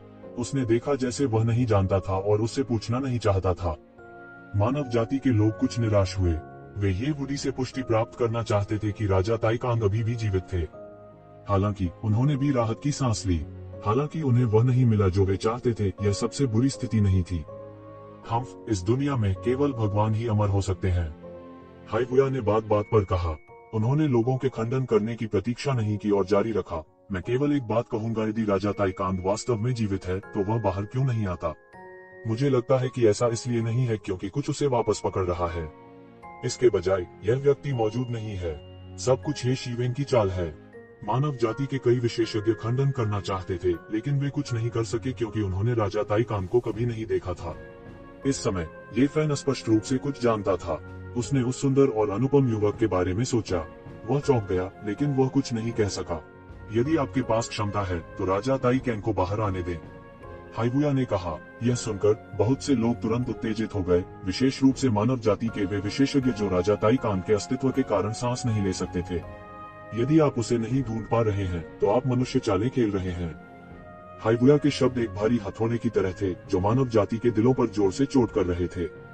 कोई फर्क नहीं पड़ता कि मानव जाति के विशेषज्ञों ने राजा ताइकांग के बहाने कैसे खोजने की कोशिश की। एक घातक कमजोरी थी जिसे दूर नहीं किया जा सकता था। वह राजा ताइकांग था जो अब तक नहीं दिखा था। कुछ भी हो, यह एक घातक कमजोरी थी। यह सही है, अगर राजा ताइकांग अभी भी जीवित है तो उसे बाहर आने दो। अगर वह बाहर आता है तो हम वादा करते हैं कि हम कुछ नहीं कहेंगे। यदि राजा ताइकांग अभी भी जीवित है तो मैं सबसे पहले यात्रा करूंगा। इस समय विभिन्न जातियों के विशेषज्ञों ने आराम किया। यह सही है, अब जब हाइबुया ने भी ऐसा कहा तो उन्होंने तुरंत उसकी बातों पर विश्वास कर लिया। विभिन्न नस्लों के संयुक्त हमले का सामना करते हुए मानव जाति के विशेषज्ञों के चेहरे बदसूरत हो गए। हालांकि ऐसा कुछ नहीं था जो वे कर सकते थे। भले ही राजा ताइकांग वास्तव में अस्तित्व में था, वह कोई ऐसा व्यक्ति नहीं था जिसके साथ वे संपर्क में आ सकते थे, भले ही वे प्रमुख बलों के उच्च अधिकारी हों। इसीलिए मैंने कहा कि यह केवल मानव जाति की एक साजिश है। वास्तव में उन्होंने राजा ताइकांग को बिल्कुल नहीं पाया है, जियुइंग दानव राजा ने ठंडेपन से कहा। इस समय वह खड़ा हुआ और कदम दर कदम मानव जाति की ओर चल पड़ा। उसके पीछे जियुइंग कबीले के 2 अन्य राजाओं ने पीछा किया और एक भयानक आभा सीधे कुचल गई। यदि राजा ताइकांग यहाँ है तो उसे तुम्हें बचाने दो, जियुइंग दानव राजा ने कहा। उसने मेरे कबीले का वध किया, इसलिए मैं आप सभी को मार डालूंगा। देखते हैं कि मानव जाति को और क्या भरोसा करना है। अपनी गतिविधि या योजना में मुझे शामिल करें। इस समय शून्य में आकृति सीधे नीचे चली गई। सभी ने देखा और यह 100 रेस एलायंस का एक शीर्ष विशेषज्ञ निकला। उसे जल्दी पहचान लिया गया। यह नॉर्थ माउंटेन क्लान लीडर है। कई लोगों ने उन्हें एक साथ पहचान लिया, खासकर मानव जाति के लोगों ने। वे हैरान हुए बिना नहीं रह सके। क्या यह नहीं कहा गया था कि पूरे उत्तर पर्वतीय कबीले का वध कर दिया गया था? वास्तव में बचे थे। हालांकि अब इस पर ध्यान देने का समय नहीं था। किंग डिवीजन के 4 विशेषज्ञ आ रहे थे और मानव जाति इतिहास के सबसे बड़े खतरे का सामना कर रही थी। हालांकि ये फैन पहले ही किंग डिवीजन में कदम रख चुका था। उस छोटी चिड़िया के साथ मिलकर हर कोई अब अपने दिलों में उदास नहीं था। अन्य लोग निश्चित नहीं थे कि राजा ताइकांग प्रकट होंगे या नहीं। हालांकि जियुइंग जनजाति और उत्तरी पर्वतीय जनजाति जो लगभग पूरी तरह से समाप्त हो चुकी थी, उनके लिए डरने की कोई बात नहीं थी। उनकी स्थिति अब से भी बदतर कैसे हो सकती है? वे जियुइंग कबीले और नॉर्थमोंट कबीले को अपनी चाल चलते देखकर भी खुश थे।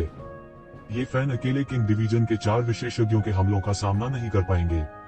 यहाँ तक रहस्यमयी छोटी चिड़िया भी शायद इसका सामना नहीं कर पाएगी, क्योंकि चाहे वह नॉर्थ माउंटेन ट्राइब चीफ हो या 9 हेडेड फियर्स बीस्ट किंग, यहाँ तक किंग डिवीजन के विशेषज्ञों के बीच भी वे अजेय अस्तित्व थे। वे लोगों के शीर्ष समूह थे। 4 विशेषज्ञ एक एक करके एक एक कदम आगे बढ़े। वे अब तक सह चुके थे। शुरू में उनके मन में अभी भी राजा ताइकांग के प्रति कुछ डर था, लेकिन हाइबुया के शब्दों को सुनने के बाद उनके दिल का आखिरी डर दूर हो गया। यह सही है, यदि राजा ताइकांग अभी भी यहाँ है तो उसे बाहर आने दो। जुड़े 4 भयानक विशेषज्ञों की आभा एक पक्ष को दबा रही थी। इस समय येवुडी का चेहरा भी अचानक गंभीर हो गया। वह मदद करना चाहता था, लेकिन यह बेकार था। हाइबुया का आभा उस पर मजबूती से बंधा हुआ था। उसे डर था कि एक बार उसने एक चाल चलने के बाद हाइबुया भी उसी समय हमला कर देगी। वह निश्चित रूप से उसे मानव जाति की मदद करने का कोई मौका नहीं देगा। जहां तक फैन की बात है, वह और भी हैरान था। उसने अचानक युवा किंग डिवीजन विशेषज्ञ के बारे में सोचा जो ये जीवेन के साथ था, वह युवक जो हवा में मिट गया था। यदि ये जीवेन ने वास्तव में राजा ताइकांग को बाहर आने के लिए कहा था, तो वह युवक शायद महान राजा ताइकांग था। हालांकि उसने राजा ताइकांग को अपनी आंखों से हवा में मिटते हुए देखा। उसने अचानक अपने दिल में विश्वास खो दिया। यहाँ का कोई भी विशेषज्ञ उसे दबाने में सक्षम होगा। किंग डिवीजन के विशेषज्ञों के बीच ताकत में भी अंतर था। हालांकि वह सबसे कमजोर नहीं था, उसने अभी अभी किंग डिवीजन में प्रवेश किया था। इसलिए उनके लिए पुरानी पीढ़ी के विशेषज्ञों के खिलाफ संघर्ष करना असंभव था, जो हजारों वर्षों से राजा मंडल में प्रवेश कर चुके थे। जियुइंग दानव राजा, क्या आपको डर नहीं लगता कि राजा ताइकांग नाराज हो जाएंगे और आपके जियुइंग कबीले के बाकी सभी लोगों को मार देंगे? ये फैन ने डांटा। फिर उसे गुस्सा करने दो, वैसे भी यह पहले ही आ चुका है। क्या अंतर है? सम्मानित उत्तर पर्वतीय कबीले के प्रमुख की अभिव्यक्ति ठंडी थी। सम्मानित उत्तर पर्वत कबीले में कुछ छोटे फ्राइज के अलावा जो मौजूद नहीं थे, वह केवल एक ही था जो बाहर भाग गया था। अपने दिल में वह पहले से ही मानव कुल से अतुलनीय रूप से नफरत कर चुका था। यहाँ तक अगर राजा ताइकांग वास्तव में अस्तित्व में थे तो क्या वह उन्हें फिर से नष्ट कर सकता था? 4 किंग डिवीजन विशेषज्ञों ने हमला करने के लिए हाथ मिलाया। उनकी आभा कुचल गई, जिससे मानव कबीले के विशेषज्ञों की पीठ पर ठंडा पसीना आ गया। उनके पैरों के तलुओं से लेकर सिर तक एकाएक ठिठुरन सी उठी। घृणा, गहरी जड़ें जमा चुकी घृणा। कहा जा सकता है कि दोनों पक्षों के बीच खूनी संघर्ष हुआ था। अतीत में राजा ताइकांग अभी भी उन्हें भयभीत कर सकता था। हालांकि जब उन्होंने अब इस तरह की रोकथाम के बारे में परवाह नहीं की, तो इन मानव कबीले के विशेषज्ञों ने महसूस किया कि मानव कबीला अब अतीत का अधिपति नहीं था। इन शीर्ष विशेषज्ञों के सामने वे अभी भी बहुत कमजोर थे। उनके साथ बकवास मत करो, सीधे उन्हें नष्ट कर दो। जियुइंग दानव राजा के चेहरे पर एक क्रूर अभिव्यक्ति थी। वह उत्सुकता से भर गया। यदि वह मानव वंश को नष्ट नहीं कर सका, तो शायद वह अपने शेष जीवन के लिए शांति से विश्राम नहीं कर पाएगा। शुआ, सबसे पहले हमला करने वाला एक बूढ़ा राजा जियुइंग था जो उसके पीछे था। एक भयानक डोमेन तुरंत बह गया और सीधे ये फैन को घेर लिया। उसने मानव कबीले के अन्य दिव्य क्षेत्र के विशेषज्ञों पर हमला नहीं किया। वे बहुत स्पष्ट थे कि ये फैन और वह अजीब सी छोटी चिड़िया उनकी सबसे बड़ी बाधाएं थीं। अगर वे उन दोनों से छुटकारा पा लेते तो बाकी सब जंगली घास के ढेर होते। वे जब चाहें उनसे छुटकारा पा सकते थे। ये फैन ने तुरंत हमला किया और इस डोमेन पर ब्लास्ट करते हुए एक भयानक ताकत को सीधे उड़ा दिया। गड़गड़ाहट, सिलसिलेवार धमाकों की आवाज सुनाई दी। यह डोमेन जो विस्तारित हो गया था उसे ये फैन द्वारा अवरुद्ध कर दिया गया था। बुरा नहीं लग रहा है, हालांकि यह अंत है। इस समय दूसरा 9 सिर वाला शिशु राजा, जो एक अधेड़ उम्र के व्यक्ति की तरह दिखता था, ये फैन के पीछे पहले ही आ चुका था। उसका पैर ये फैन की ओर बढ़ गया और एक भयानक दिव्य चमक शून्य में फूट पड़ी। लेग विप एक लंबे अजगर की तरह था जो सीधे ये फैन की कमर की ओर जा रहा था, उसे पूरी तरह से मौत के घाट उतारना चाहता था। पेंग, ये फैंस का रिएक्शन भी काफी तेज था। उसका दाहिना हाथ सीधे अनगिनत कानूनों को उलट देता है, उनके चारों ओर लपेटता है, एक शक्तिशाली बल बनाता है और लेग विप की ओर विस्फोट करता है। धातु के टकराने की भयानक आवाज सुनाई दी। ये फैन ने अधेड़ उम्र के जियुइंग दानव राजा के लेग विप को उड़ा दिया, जिससे एक गर्जना हुई। दोनों के बीच आदान प्रदान बेहद तेज कहा जा सकता है। ये फैन लगातार कुछ कदम पीछे हटे और उसके बाद ही उन्होंने भयानक ताकत को मुश्किल से खत्म किया। स्वाभाविक रूप से वह बेहद चौंक गया था। हालांकि वह जानता था कि उनके बीच एक अंतर था, लेकिन वह वास्तव में तभी समझ पाया था कि जब वह वास्तव में लड़े थे तो कितना बड़ा अंतर था। यदि यह उनमें से केवल एक होता तो वह मुश्किल से इसे संभाल पाता। हालांकि उनमें से 4 थे। बीप बीप, इस समय युवा कुनपेंग, जो ये फैन के कंधे पर खड़ा था, आखिरकार आगे बढ़ गया। उनका पहला कदम वज्रपात जैसा था। युवा कुनपेंग के चारों ओर हवा के अनगिनत नियम बह गए। हालांकि वह युवा था, हवा विशेषता कानूनों के बारे में उसकी समझ पहले से ही एक ऐसे स्तर पर पहुंच गई थी जिसकी अनगिनत लोगों ने कल्पना करने की हिम्मत नहीं की थी। वह बिजली के झटके की तरह दिखाई दिया, सीधे बुजुर्ग जियुइंग दानव राजा की ओर झपटा, जो अभी भी हमला करना चाहता था। युवा कुनपेंग ने बुजुर्ग जियुइंग दानव राजा पर अचानक हमला किया। एक पल के लिए वह पूरी तरह से प्रतिक्रिया करने में असमर्थ था और केवल युवा कुनपेंग को तैरते हुए देख सकता था। हुश, इस समय एक भयानक भाले की चमक आकाश में टूट गई और सीधे युवा कुनपेंग की ओर इशारा किया। दांग, जोर की दहाड़ सुनाई दी। लंबा भाला आसमान से टूट गया और युवा कुनपेंग की ओर इशारा किया। युवा कुनपेंग के शरीर पर सभी कानून अचानक से खत्म हो गए, उसकी रक्षा की। बूम, एक भयानक गर्जना के साथ लंबे भाले ने कानूनों को तोड़ दिया और सीधे युवा कुनपेंग को मारा। पफट, युवा कुनपेंग को तुरंत उड़ते हुए भेजा गया और मुंह से खून निकला। जियुइंग दानव राजा के लिए हमला करने के लिए यह सबसे महत्वपूर्ण क्षण था।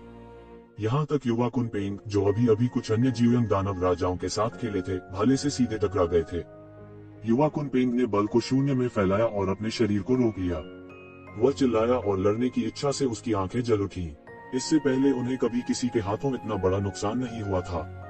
हालांकि उन्हें जियुइंग दानव राजा के हाथों हार का सामना करना पड़ा था। यह बिल्कुल असहनीय था। वह सीधे जियुइंग दानव राजा की ओर बढ़ा। तुम छोटे बी स्टार, तुम्हारे पास कुछ कौशल हैं। इस समय जियुइंग दानव राजा ने सीधे अपने लंबे भाले को शून्य में इंगित किया और अनगिनत भाले की चमक को दूर कर दिया। उसने युवा कुनपेंग को सील कर दिया और उसके साथ लड़ना शुरू कर दिया। उसके दिल में वह बेहद हैरान था। यह युवा कुनपेंग वास्तव में उससे इस हद तक लड़ सकता था। उनकी पृष्ठभूमि क्या थी, वह थोड़ा परिचित क्यों लग रहा था। इस समय मानव कबीले के विशेषज्ञों ने यह दृश्य देखा और उनके दिल अचानक डूब गए। दो जियुइंग राजाओं के हमले के तहत ये फैन बार बार हार गया था और उनके रक्षक युवा कुनपेंग भी जियुइंग दानव राजा से उलझ गए थे। हालांकि वह किसी नुकसान में नहीं था, फिर भी उसके लिए जियुइंग दानव राजा को हराना असंभव था। इस समय उत्तरी पर्वत कबीले के प्रमुख, जिन्होंने कोई कदम नहीं उठाया था, ने मानव कबीले के कई विशेषज्ञों की ओर रुखाई से देखा और कदम दर कदम उनकी ओर बढ़े। कैसा है, वह बकवास राजा ताइकांग वास्तव में प्रकट नहीं हुआ। आज तुम्हारी मृत्यु का दिन है और तुम्हें कोई नहीं बचा सकता। उत्तर पर्वत कबीले के प्रमुख ने एक क्रूर अभिव्यक्ति के साथ कहा, तुम नीच चींटियों, तुमने हमारे उत्तरी पर्वत कबीले पर हमला करने की हिम्मत कैसे की? तुम्हारे अपराध अक्षम्य है, इसलिए मरो। बूम! उत्तरी पर्वत कबीले के प्रमुख के शरीर से एक भयानक शक्ति निकली। मानव कबीले के कई स्वामी अत्यधिक निराशा में थे, लेकिन वे एक राजा रैंक मास्टर की बेड़ियों से मुक्त नहीं हो सके।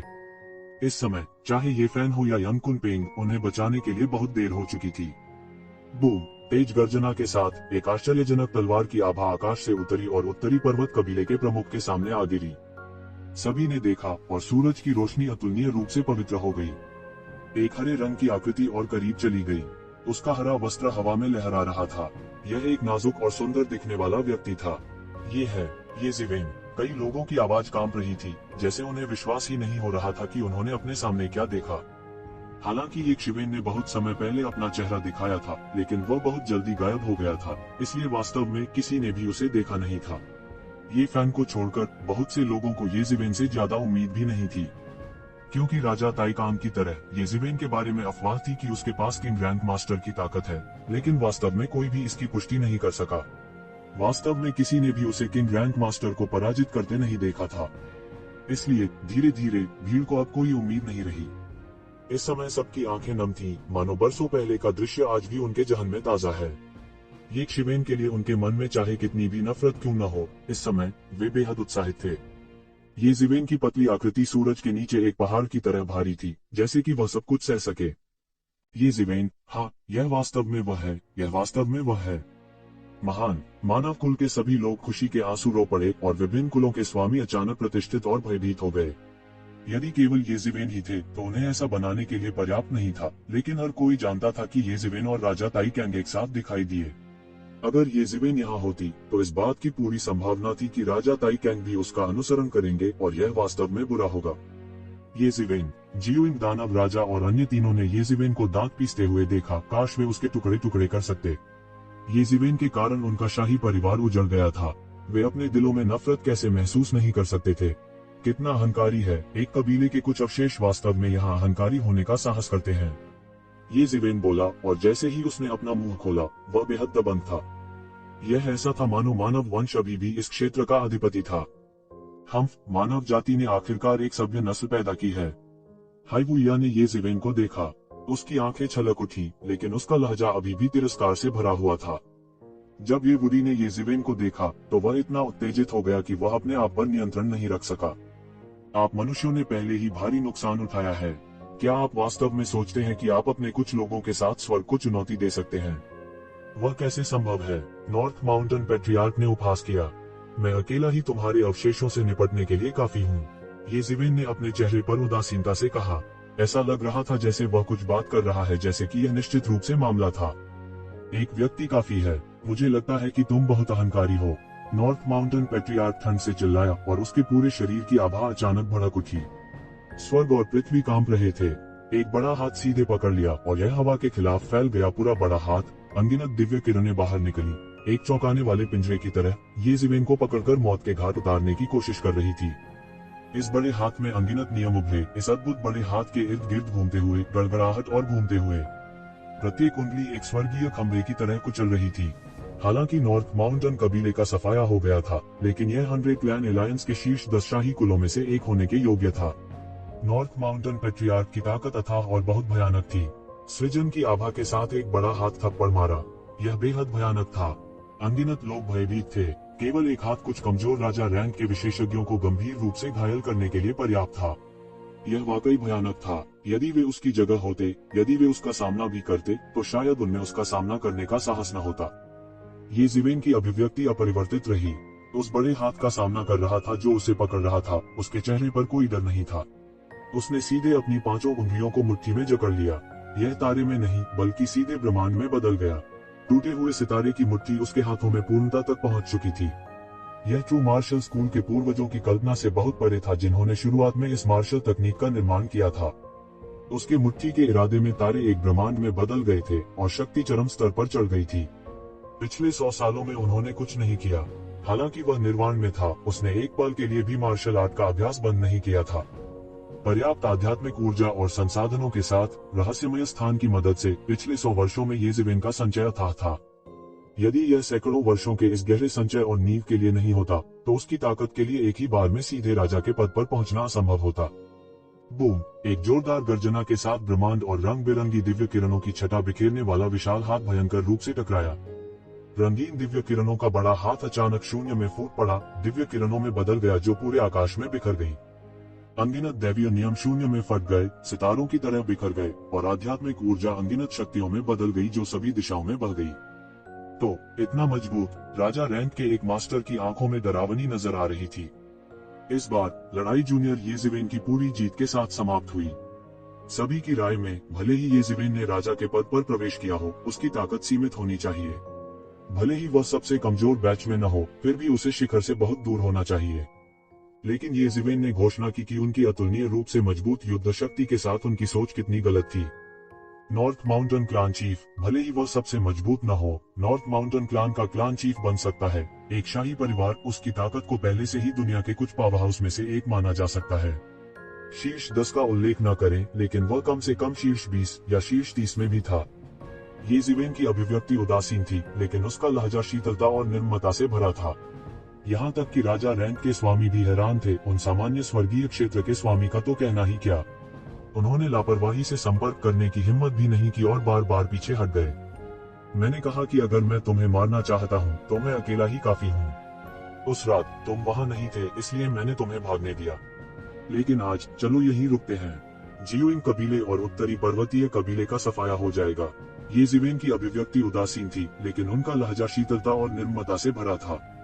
वह बेहद दबंग था। अगर उसने पहले ऐसा कहा होता तो शायद हर कोई सोचता कि येज़ेवेन पागल है, लेकिन अब उन्होंने ऐसा कहने की हिम्मत नहीं की। उसके पास ऐसी क्षमता हो सकती है। अभिमानी, इस समय उत्तरी पर्वत कबीले का मुखिया गुस्से में था। उसने तुरंत एक पल में हमला किया और अनगिनत कानून गिर गए। उनके क्रोध के तहत कानूनों ने संघनित किया। उसके शरीर पर डोमेन पंखे के आकार में येज़ेवेन की दिशा में फैल गया। वह जहां से गुजरा, शून्य बिखर गया और अराजकता फैल गई। नॉर्थ माउंटेन कबीले के प्रमुख ने अपना डोमेन जारी किया। वह सचमुच गुस्से में था। इस डोमेन में वह एक देवता की तरह अजेय था और कोई भी उसका विरोधी नहीं था। येज़ेवेन का चेहरा शांत था। उसने एक कदम आगे बढ़ाया और डोमेन से नहीं बचा। इसके बजाय वह सीधे डोमेन में चला गया। संघर्ष करना बेकार है। येज़ेवेन के कदम चरम सीमा तक तेज थे। एक पल में वह उत्तरी पर्वत कबीले के प्रमुख के सामने उपस्थित हुए। उसकी मुट्ठी के ऊपर एक विशाल ब्रह्मांड मंडरा रहा था। एक पल में यह ऐसा था मानो स्वर्ग और पृथ्वी अलग हो रहे हों और उसके भीतर जीवन और मृत्यु बदल रहे हों। बूम! येज़ेवेन की मुट्ठी ने नॉर्थ माउंटेन कबीले के प्रमुख के सामने 3 इंच तक जमकर वार किया और अचानक रुक गई। उत्तरी पर्वत कबीले के प्रमुख के सामने एक रंगीन दिव्य वस्त्र उभरा। रंग बिरंगे रंग अचानक एक विचित्र सरणी में बदल गए जिसने उसमें उसकी रक्षा की। इस प्राचीन सरणी पर सभी प्रकार के प्राचीन और रहस्यमय पैटर्न लगातार दिखाई देते थे। यह अतुलनीय रूप से शानदार था। नॉर्थ माउंटेन कबीले के प्रमुख ने वास्तव में रंगीन दैवीय वस्त्र का चरम सीमा तक उपयोग किया था। अंत में यह उत्तर पर्वतीय कबीले के लोगों से अलग था, जिनका सामना येज़ेवेन ने पहले किया था। येज़ेवेन, यह मेरे कबीले का खजाना है। आपके लिए इसे तोड़ना असंभव है। मर जाओ! उत्तरी पर्वत कबीले का मुखिया चिल्लाया और उसके पीछे अनंत दिव्य प्रकाश प्रकट हुआ।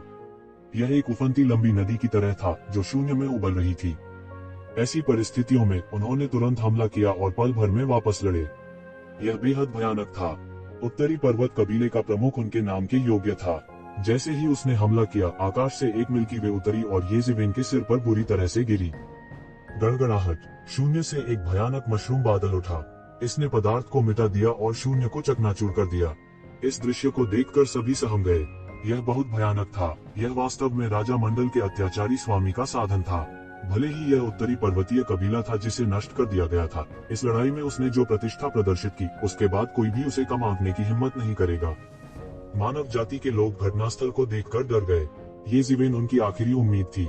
यदि वह मर भी जाता तो वास्तव में मानव कुल के लिए कोई आशा नहीं होती। हालांकि इस समय, इससे पहले कि कोई प्रतिक्रिया दे पाता, बादलों की परतों के बीच से एक भयानक रोशनी फूट पड़ी और एक चौंकाने वाली आभा फैल गई जो सीधे उत्तरी पर्वतीय कबीले के मुखिया की ओर बढ़ रही थी। टकराना। एक भयानक टक्कर के साथ अंतहीन बादल सीधे बिखर गए। सुनहरी रोशनी झिलमिला उठी और यह एक बार फिर उत्तरी पर्वत कबीले के प्रमुख के सामने फूट पड़ी। एक पल में 7 रंगों का दिव्य वस्त्र फिर से दिखाई दिया, जो एक चौंकाने वाली सन्नी संरचना में बदल गया जिसने उत्तरी पर्वत कबीले प्रमुख की रक्षा की। इसके तुरंत बाद सन्नी गठन के ऊपर कई दुर्लभ जानवरों के प्रेत दिखाई दिए। वे सूर्य के प्रकाश में गरजते हैं, अत्यंत भयानक दिखाई देते हैं। हमले को रोक दिया गया था और अंत में सभी को पता चला कि एक शिवेन सकुशल थी। नॉर्थ माउंटेन क्लान चीफ के जोरदार हमले के तहत वह अनसुना कर दिया गया था। वह बिल्कुल भी शर्मिंदा नहीं दिखे, लेकिन उनके हाव भाव और भी उदासीन हो गए। यह बेकार है। येज़िवेन मेरे रंगीन दिव्य वस्त्र पर देवताओं का आशीर्वाद है। आपके लिए इसे तोड़ना असंभव है। नॉर्थ माउंटेन कबीले का मुखिया जोर से चिल्लाया और बेहद अहंकारी था। हालांकि वह अभी येज़िवेन के साथ कुछ भी नहीं कर सकता था, जो उसकी उम्मीदों से परे था। उसने परवाह नहीं की जब तक रंगीन दिव्य वस्त्र टूटा नहीं था। वह जय था। ओह, क्या यह ऐसा है? उद्धरण चिन्ह। ओह, क्या ऐसा है? येज़िवेन के मुंह के कोने में एक तिरस्कार भरी मुस्कान आ गई। उसने अपनी उंगली से इशारा किया और रोशनी छिटक गई। अंगुलियों का बल बाहर निकला, मानो आकाश ढह रहा हो। इसने तुरंत इस सरनी पर कार्य किया। Crack crack crack. सबकी आंखों के सामने सरनी का गठन इंच दर इंच उखड़ने लगा। इस दृश्य को देखकर हर कोई हैरान हुए बिना नहीं रह सका। 7 रंगों वाला ईश्वरीय वस्त्र, 7 रंगों वाला ईश्वरीय वस्त्र वास्तव में टूट गया है। असंभव। क्या ऐसा हो सकता है कि मैं चीजों को देख रहा हूँ? यह कैसे संभव है? यह उत्तरी पर्वतीय कबीले का खजाना होना चाहिए। इसे दूसरों के द्वारा तोड़ा जाना असंभव है। लेकिन तथ्य यह था, उनकी आंखों के सामने 7 रंगों वाले ईश्वरीय वस्त्र द्वारा गठित प्राचीन व्यूह इंच दर इंच बिखर गया। हर कोई बेहद हैरान था। इसे पृथ्वी को चकनाचूर करने वाला कहा जा सकता है। किसी को भी उम्मीद नहीं थी कि उत्तरी पर्वतीय कबीले के कुलपति का 7 रंग वाला ईश्वरीय वस्त्र, जो जनजात दायरे में अजेय माना जाता था, वास्तव में ढह गया। सहज दायरे में अजेय। मुझे लगता है कि यह सिर्फ इतना है। येज़िवेन ने उपहास किया। अब से उत्तरी पर्वतीय कबीले को दुनिया से हटा दिया जाएगा। आप सभी ध्यान से देखें। भविष्य में जो कोई भी हमारी मानव जाति पर हमला करने की हिम्मत करेगा, उसका अंत उत्तरी पर्वतीय कबीले के समान होगा। इससे पहले कि उसकी आवाज गिरती, येज़िवेन का हमला बिजली की तरह हुआ। एक विशाल ब्रह्मांड आकाश से उतरा और उत्तरी पर्वत कबीले के कुलपति के शरीर पर जमकर पटक दिया। बूम! उत्तरी माउंटेन कबीले के मुखिया को मौके पर ही उड़ा दिया गया था और उसने सीधे मुंह से खून बहाया। येज़िवेन ने उन्हें सीधे चोट पहुंचाई थी। उसकी अभिव्यक्ति बेहद हैरान करने वाली थी, जैसे उसने किसी राक्षस को देखा हो। वह पूरी तरह अविश्वास में था। वह किंग रैंक में भी एक मास्टर था, लेकिन वह वास्तव में येज़िवेन द्वारा एक पल में गंभीर रूप से घायल हो गया था। वह बस पागल हो रहा था। यदि यह अतीत में होता तो वह ऐसी बेतुकी बात पर कभी विश्वास नहीं करता। भाड़ में जाओ! येज़िवेन ठंडेपन से चिल्लाए और सीधे उसका पीछा करने लगी। उसे सांस लेने का कोई मौका दिए बिना येज़िवेन सीधे नीचे उतर गया, जैसे कि विशाल आकाश के माध्यम से कदम रख रहा हो, और उसकी छाती पर जमकर पैर रखा। बूम! उसके शरीर की हर एक हड्डी टूटते ही एक तेज आवाज निकली। उस पल में उसे पता भी नहीं चला कि उसके शरीर की कितनी हड्डियां टूट चुकी हैं। ऐसा लग रहा था कि आकाश ने अचानक अपना रंग खो दिया है। यहाँ तक जियुइंग दानव राजा, जो युवा कुनपेन के साथ लड़ रहा था, बिल्कुल भी प्रतिक्रिया नहीं दे सका। उनकी राय में, भले ही उत्तर पर्वतीय जनजाति प्रमुख अधिक समय तक नहीं टिक सके, उन्हें कम से कम कुछ समय के लिए विरोध करने में सक्षम होना चाहिए। कौन जानता था कि वह थोड़े ही बदले में हार जाएगा। उसके शरीर को येज़िवेन ने सीधे कुचल दिया था और अंतहीन ऊर्जा येज़िवेन के पैरों से निकली, सीधे नॉर्थ माउंटेन पैट्रियार्क के शरीर पर विस्फोट किया। भले ही नॉर्थ माउंटेन कबीले के प्रमुख ने एक रंगीन दिव्य वस्त्र पहना हो, फिर भी येज़िवेन के कदमों को रोकने का कोई रास्ता नहीं था और उसे सीधे येज़िवेन ने कुचलकर मार डाला था। हर कोई भयभीत होकर समर्पण कर रहा था। वे सभी स्तब्ध थे। जो वे देख रहे थे उस पर विश्वास करने का साहस नहीं कर रहे थे। क्या ऐसा हो सकता है कि मैं गलत हूँ? मजबूत? वह इतना मजबूत कैसे हो सकता है? इस येज़िवेन ने केवल कुछ वर्षों के लिए खेती की है, वह इतना मजबूत कैसे हो सकता है? वह 100 साल पहले से ही बहुत मजबूत था, लेकिन यह स्पष्ट है कि इन वर्षों में उसके कुछ आकस्मिक मुकाबले हुए हैं। मुझे डर है कि उसकी वर्तमान साधना पहले ही एक अविश्वसनीय स्तर पर पहुंच चुकी है। जब हर कोई अचंभित था, ये शिवेन भी चलने लगी। एक कदम के साथ उनका फिगर पूरी तरह से गायब हो गया। अगला जियोंग कबीला होना चाहिए। चूंकि आप जीवित रहने के लिए भाग्यशाली हैं, आपको अच्छी तरह से छिपना चाहिए। अब जब तुमने मेरे सामने आने का साहस किया है, मुझे लगता है कि तुम जीने से थक गए होंगे। ये शिवेन के शब्द ठंडे और निर्मम थे। जब वह फिर से दिखाई दिया तो वह पहले ही ये फैन के पास आ चुका था और उसने किंग डिवीजन के 2 मास्टर्स पर सीधे हमला किया।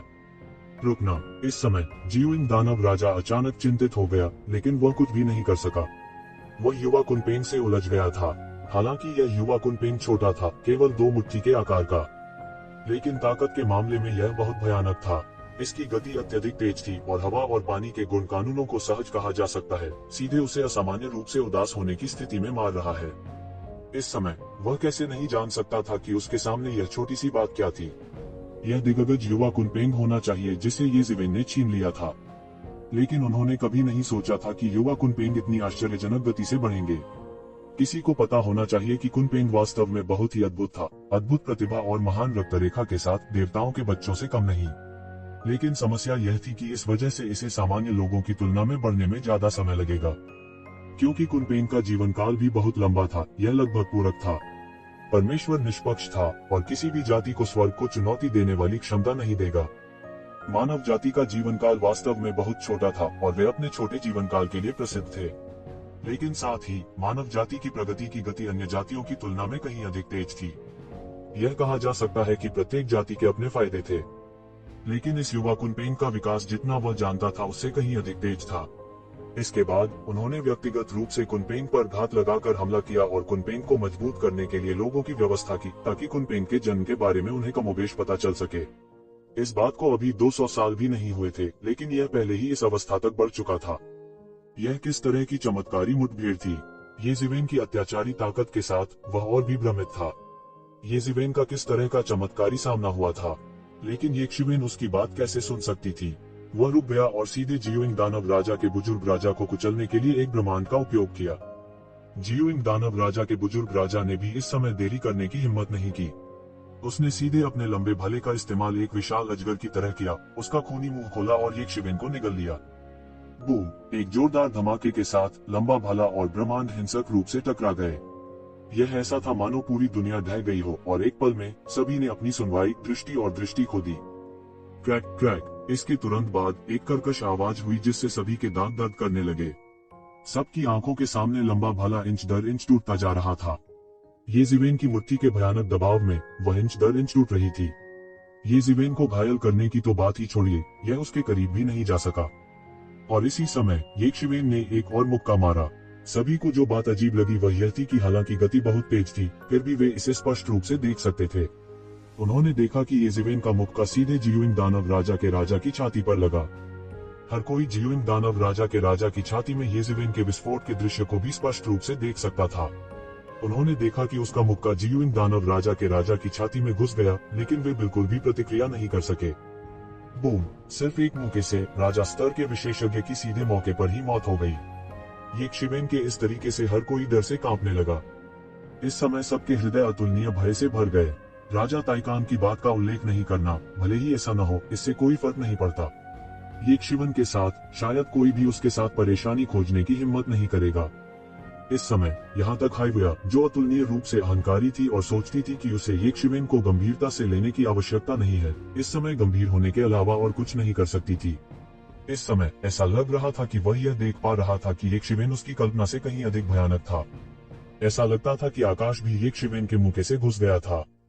और जियोंग दानव राजा के मध्यम आयु वर्ग के राजा को आखिरकार एहसास हुआ कि कुछ गलत था। भले ही यह उनके देश के प्रति घृणा ही क्यों न हो, यह इस समय उनके अपने जीवन से अधिक महत्वपूर्ण नहीं था। ये फैन को जबरदस्ती दूर करने के बाद वह दूर भाग गया, लेकिन उसकी गति की तुलना ये शिवेन से कैसे हो सकती है। ये जिवेन ने तुरंत हमला किया और उसकी आकृति लौ की गेंद की तरह गायब हो गई। जब वह फिर से प्रकट हुआ तो वह पहले से ही जियोंग दानव राजा के मध्यम आयु वर्ग के राजा के पीछे था और सीधे थप्पड़ मार दिया। अनगिनत लपटें तुरंत उसकी हथेली पर फैल गईं। नानमिंग पौराणिक आग ने तुरंत उसके पूरे शरीर को जला दिया और राजा स्तर के विशेषज्ञ को सीधे मौत के घाट उतार दिया। नानमिंग मिथिकल फायर प्राचीन फीनिक्स क्षेत्र में फीनिक्स कबीले का विशेष कौशल था। स्वाभाविक रूप से यह उल्लेख करने की कोई आवश्यकता नहीं थी कि यह कितना शक्तिशाली था। पहले इसने येज़ेवेन जैसे राक्षस का सामना किया था जो आग से नहीं डरता था। अन्यथा यह कहा जा सकता था कि देवता और बुद्ध भी मारे जाएंगे।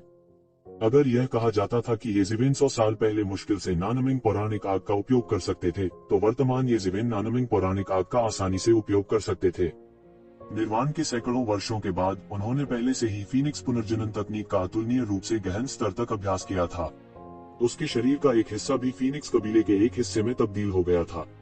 इसलिए जब येज़ेवेन ने नानमिंग पौराणिक अग्नि का उपयोग किया तो यह पहले जैसा नहीं था, जहां वह केवल अनिच्छा से इसका उपयोग कर सकता था। इसके बजाय यह लगभग ऐसा था जैसे वह इसे अपनी जादुई शक्ति के रूप में इस्तेमाल कर सकता था। यह कहा जा सकता है कि वह इसे बहुत ही स्वतंत्र रूप से उपयोग कर सकता था। प्राचीन फीनिक्स क्षेत्र के दूत जो राजा स्तर के विशेषज्ञों की भीड़ के बीच छिपे हुए थे, जब उन्होंने येज़ेवेन की नानमिंग मिथिकल फायर को देखा तो वे कूदे बिना नहीं रह सके। वह 100 साल पहले के प्राचीन फीनिक्स क्षेत्र के दूत नहीं थे। रसातल डेविल लॉर्ड के साथ लड़ाई में उस दूत को गंभीर चोटें आई थीं और वह अभी तक ठीक नहीं हुआ था। यह दूत एक अधेड़ उम्र का राजा स्तर का विशेषज्ञ था। वास्तव में वह उस बूढ़े से भी अधिक शक्तिशाली था। जब उसने येज़ेवेन को स्वतंत्र रूप से नानमिंग पौराणिक अग्नि का उपयोग करते हुए देखा तो उसकी आंखों में एक अकथनीय रूप चमक उठा। यदि यह कोई और होता जो फीनिक्स कबीले की नानमिंग मिथिकल फायर का उपयोग करने का साहस करता, तो वह स्वाभाविक रूप से उन्हें आसानी से नहीं जाने देता। हालांकि येज़ेवेन की ताकत इतनी मजबूत थी कि उसमें भी उससे निपटने का आत्मविश्वास नहीं था। येज़ेवेन ने पलक झपकते ही राजा स्तर के 3 विशेषज्ञों से निपट लिया था। उनके चेहरे पर हर किसी की नजरों में एक अकथनीय भाव था। यह एक तरह की जबरदस्त आभा थी। उन्होंने 3 राजा स्तर के विशेषज्ञों के साथ अकेले ही व्यवहार किया था। इसके अलावा ऐसा लगता था कि उसने अपनी पूरी ताकत का इस्तेमाल नहीं किया था। यह किस प्रकार की भयानक युद्ध शक्ति थी। वह अकेला था, लेकिन दूर से देखने पर उसके पास एक शानदार सेना की अत्याचारी आभा थी। उसका फिगर अभी भी पतला था, लेकिन इस समय किसी की भी येज़ेवेन को नीचे देखने की हिम्मत नहीं थी। 9 सिरों वाले भयंकर जानवर राजा, अब तुम्हारी बारी है। येज़ेवेन ने 9 सिरों वाले भयंकर जानवर राजा को देखा और धीरे से कहा, 9 सिरों वाला भयंकर जानवर कबीला आज दुनिया से मिट जाएगा। येज़ेवेन की ताकत पहले से भी ज्यादा मजबूत थी। अगर यह पहले होता तो हर कोई सोचता कि येज़ेवेन शायद ऐसा नहीं कर पाएगा और झांसा दे रहा है, लेकिन अब ऐसा कोई नहीं सोचता था। उसके पास लगातार 3 राजाओं को मारने की योग्यता और आत्मविश्वास था। इस समय 9 सिरों वाला यंग दानव राजा अब कुछ भी कठोर नहीं कह सकता था। वह जानता था कि आज दयालु होने का कोई उपाय नहीं था। वह तुरंत चिल्लाया, येज़ेवेन, यह असंख्य कबीले सम्मेलन महाद्वीप की शांति के लिए आयोजित किया गया है। क्या आप महाद्वीप की शांति को नष्ट करने और विभिन्न कुलों को भड़काने की कोशिश कर रहे हैं? 9 सिरों वाले यंग दानव राजा ने एक सांस में महाद्वीप की शांति को नष्ट करने की टोपी येज़ेवेन पर डाल दी। विभिन्न कुलों के स्वामी भी येज़ेवेन को कुछ चिंता के साथ देख रहे थे। आखिरकार उन्होंने पहले मानव जाति पर हमला किया था। यदि येज़ेवेन वास्तव में हिसाब बराबर करना चाहती थी तो वे क्या कर सकते थे? इसलिए वे बड़े नुकसान का जोखिम उठाएंगे और येज़ेवेन को मारने के लिए हाथ मिलाएंगे। राजा रैंक के सैकड़ों विशेषज्ञ येज़ेवेन पर हमला करने वाले थे। इसलिए अगर येज़ेवेन शक्तिशाली थी तो भी यह बेकार होगा। आखिरकार उनके सामने केवल एक मरा हुआ अंत था। कलह मत बो, आज मैं यहाँ केवल तुम बचे हुए लोगों को मारने के लिए हूँ। येज़ेवेन का दिल साफ था। वह 9 सिरों वाले यंग दानव राजा के उद्देश्य के बारे में बहुत स्पष्ट था। वह उसे कैसे सफल होने दे सकता था। यदि वह वास्तव में हिसाब चुकता करना चाहता है तो सभी कबीले दोषी होंगे और कोई भी बच नहीं पाएगा। लेकिन साथ ही मानव गोत्र भी सार्वजनिक आलोचना का लक्ष्य बन जाएगा। उस स्थिति में यह वर्तमान मानव जाति के लिए आपदा के समान था। हो सकता है कि दूसरों को पता न हो, लेकिन वह कैसे नहीं जान सकता। राजा ताइकान का निधन हो गया था और वह उसके सामने गुजर गया। वह स्पष्ट रूप से जानता था कि वर्तमान मानव कबीले में राजा ताइकान नहीं है। यदि राजा ताइकान अभी भी जीवित था तो क्या हुआ यदि वह अन्य कुलों के खिलाफ गया? यदि राजा मंच के स्वामी अपने पापों का प्रायश्चित करने के लिए सामूहिक रूप से आत्महत्या कर लें तो क्या वे अवज्ञा करने का साहस करेंगे? यह सिर्फ इतना था कि राजा ताइकान के समर्थन के बिना इन शत्रुओं को मानव कबीले के लिए बनाना असंभव था। यदि मानव जाति प्राचीन बंजरों में पैर जमाना चाहती है तो इन लोगों को अनिवार्य रूप से उनसे निपटना होगा। वह यह भी नहीं चाहता था कि मानव वंश अन्य संगठनों से अलग थलग हो। येज़ेवेन की बातें सुनकर बहुत से लोगों को राहत मिली। यदि येज़ेवेन वास्तव में उन पर दोषारोपण करना चाहता था कि जब वह इस अवधि के दौरान गिरा हुआ था तो उसे मारने के लिए उन्हें भी सिरदर्द होगा। ये शिवेन के शब्दों का अब मतलब था कि वह इसे जाने नहीं देना चाहता था। उन्हें पता नहीं क्यों, लेकिन उनके दिल में राहत महसूस हुई। उन्होंने मूल रूप से सोचा था कि उन्हें मानव जाति के बारे में चिंता करने की आवश्यकता नहीं है। हालांकि अब वे नर्वस थे। ये जिवेन ने कहा था कि वह इस मामले को नहीं देखेंगे और यह उन्हें राहत महसूस कराने के लिए काफी था। ये फैन पहले ऐसा नहीं कर पाई थी, लेकिन ये जिवेन ने किया था। भले ही वह सिर्फ एक और व्यक्ति था, यह अन्य जातियों को डर महसूस कराने के लिए काफी था। यदि वे अब मानव जाति से छुटकारा पाना चाहते हैं, तो वे वास्तव में अपने स्वयं के दांत तोड़ रहे होंगे। इस समय ये जिवेन ने आखिरकार अपनी चाल चल दी। उसके हाथ में एक लंबी तलवार दिखाई दी और वह तुरंत जियुइंग दानव राजा की ओर झपटा। तलवार की आभा एक लंबी नदी की तरह थी जो आकाश में घूम रही थी। जहां जहां से वह गुजरा, शून्य पूरी तरह से उबल रहा था। तलवारबाजी के सभी नियम प्रकट हो गए। इस समय युवा कुनपेंग ने जल्दी से चकमा दिया और ये शिवेन का विरोध किया। ऐसा लग रहा था जैसे वह विरोध कर रहा हो। ये शिवेन ने भी कुछ नहीं कहा और सीधे हमला कर दिया। इस समय युवा कुनपेंग के साथ लड़ाई से आखिरकार खुद को निकालने वाले जियुइंग दानव राजा आखिरकार शांति से हमला कर सकते थे। उसने अपने लंबे भाले की ओर इशारा किया और अचानक आकाश गायब हो गया। यह ऐसा था मानो पूरा आकाश एक चौंकाने वाले ब्लेड के प्रकाश से भर गया हो। यह भयानक था और यह बढ़ गया, जिससे आकाश कांपने लगा। डांग, सभी ने केवल एक तेज आवाज सुनी और आकाश कांप उठा। आसमान के ऊपर अनगिनत बादल सीधे झटके से बिखर गए और बिखर गए। क्यूई की लहरें फैल गईं, लेकिन ऐसा लगा कि दोनों को कभी थकान का मतलब पता ही नहीं चला और एक बार फिर हमला कर दिया। सबसे पहले हमला करने वाला ये शिवेन था। इस बार वह भयंकर टक्कर में 1 इंच भी नहीं हिला, लेकिन जियुइंग दानव राजा को कुछ कदम पीछे हटने के लिए मजबूर होना पड़ा, इससे पहले कि वह मुश्किल से अपने शरीर को रोक पाता। 100 साल बाद वे फिर मिले थे। हालांकि स्थिति 100 साल पहले से बिल्कुल अलग थी। 100 साल पहले ये जिवेन उसकी एक भी चाल का सामना नहीं कर सकती थी। ये जिवेन भाले के एक वार से गंभीर रूप से घायल हो गई थी। ये जिवेन गंभीर रूप से घायल हो गई थी, लेकिन अब ये शिवेन उसके साथ शानदार तरीके से लड़ने में सक्षम थी। इसके अलावा ये शिवेन लगातार बढ़त हासिल कर रही थी। शायद यह तथाकथित भाग्य का पहिया था। इस साल यह मेरी बारी थी। ये शिवेन के हाव भाव नहीं बदले और उसने सीधा हमला किया। लंबी तलवार आकाश में चुभती है, जैसे कोई बड़ी घंटी आकाश में बज रही हो। ये शिवेन के हाव भाव में ज्यादा बदलाव नहीं आया। यह असामान्य रूप से ठंडा और गरिमापूर्ण था। जियुइंग दानव राजा ये जिवेन की कल्पना से कहीं अधिक अत्याचारी था, उत्तरी पर्वत कबीले के प्रमुख से भी अधिक अत्याचारी।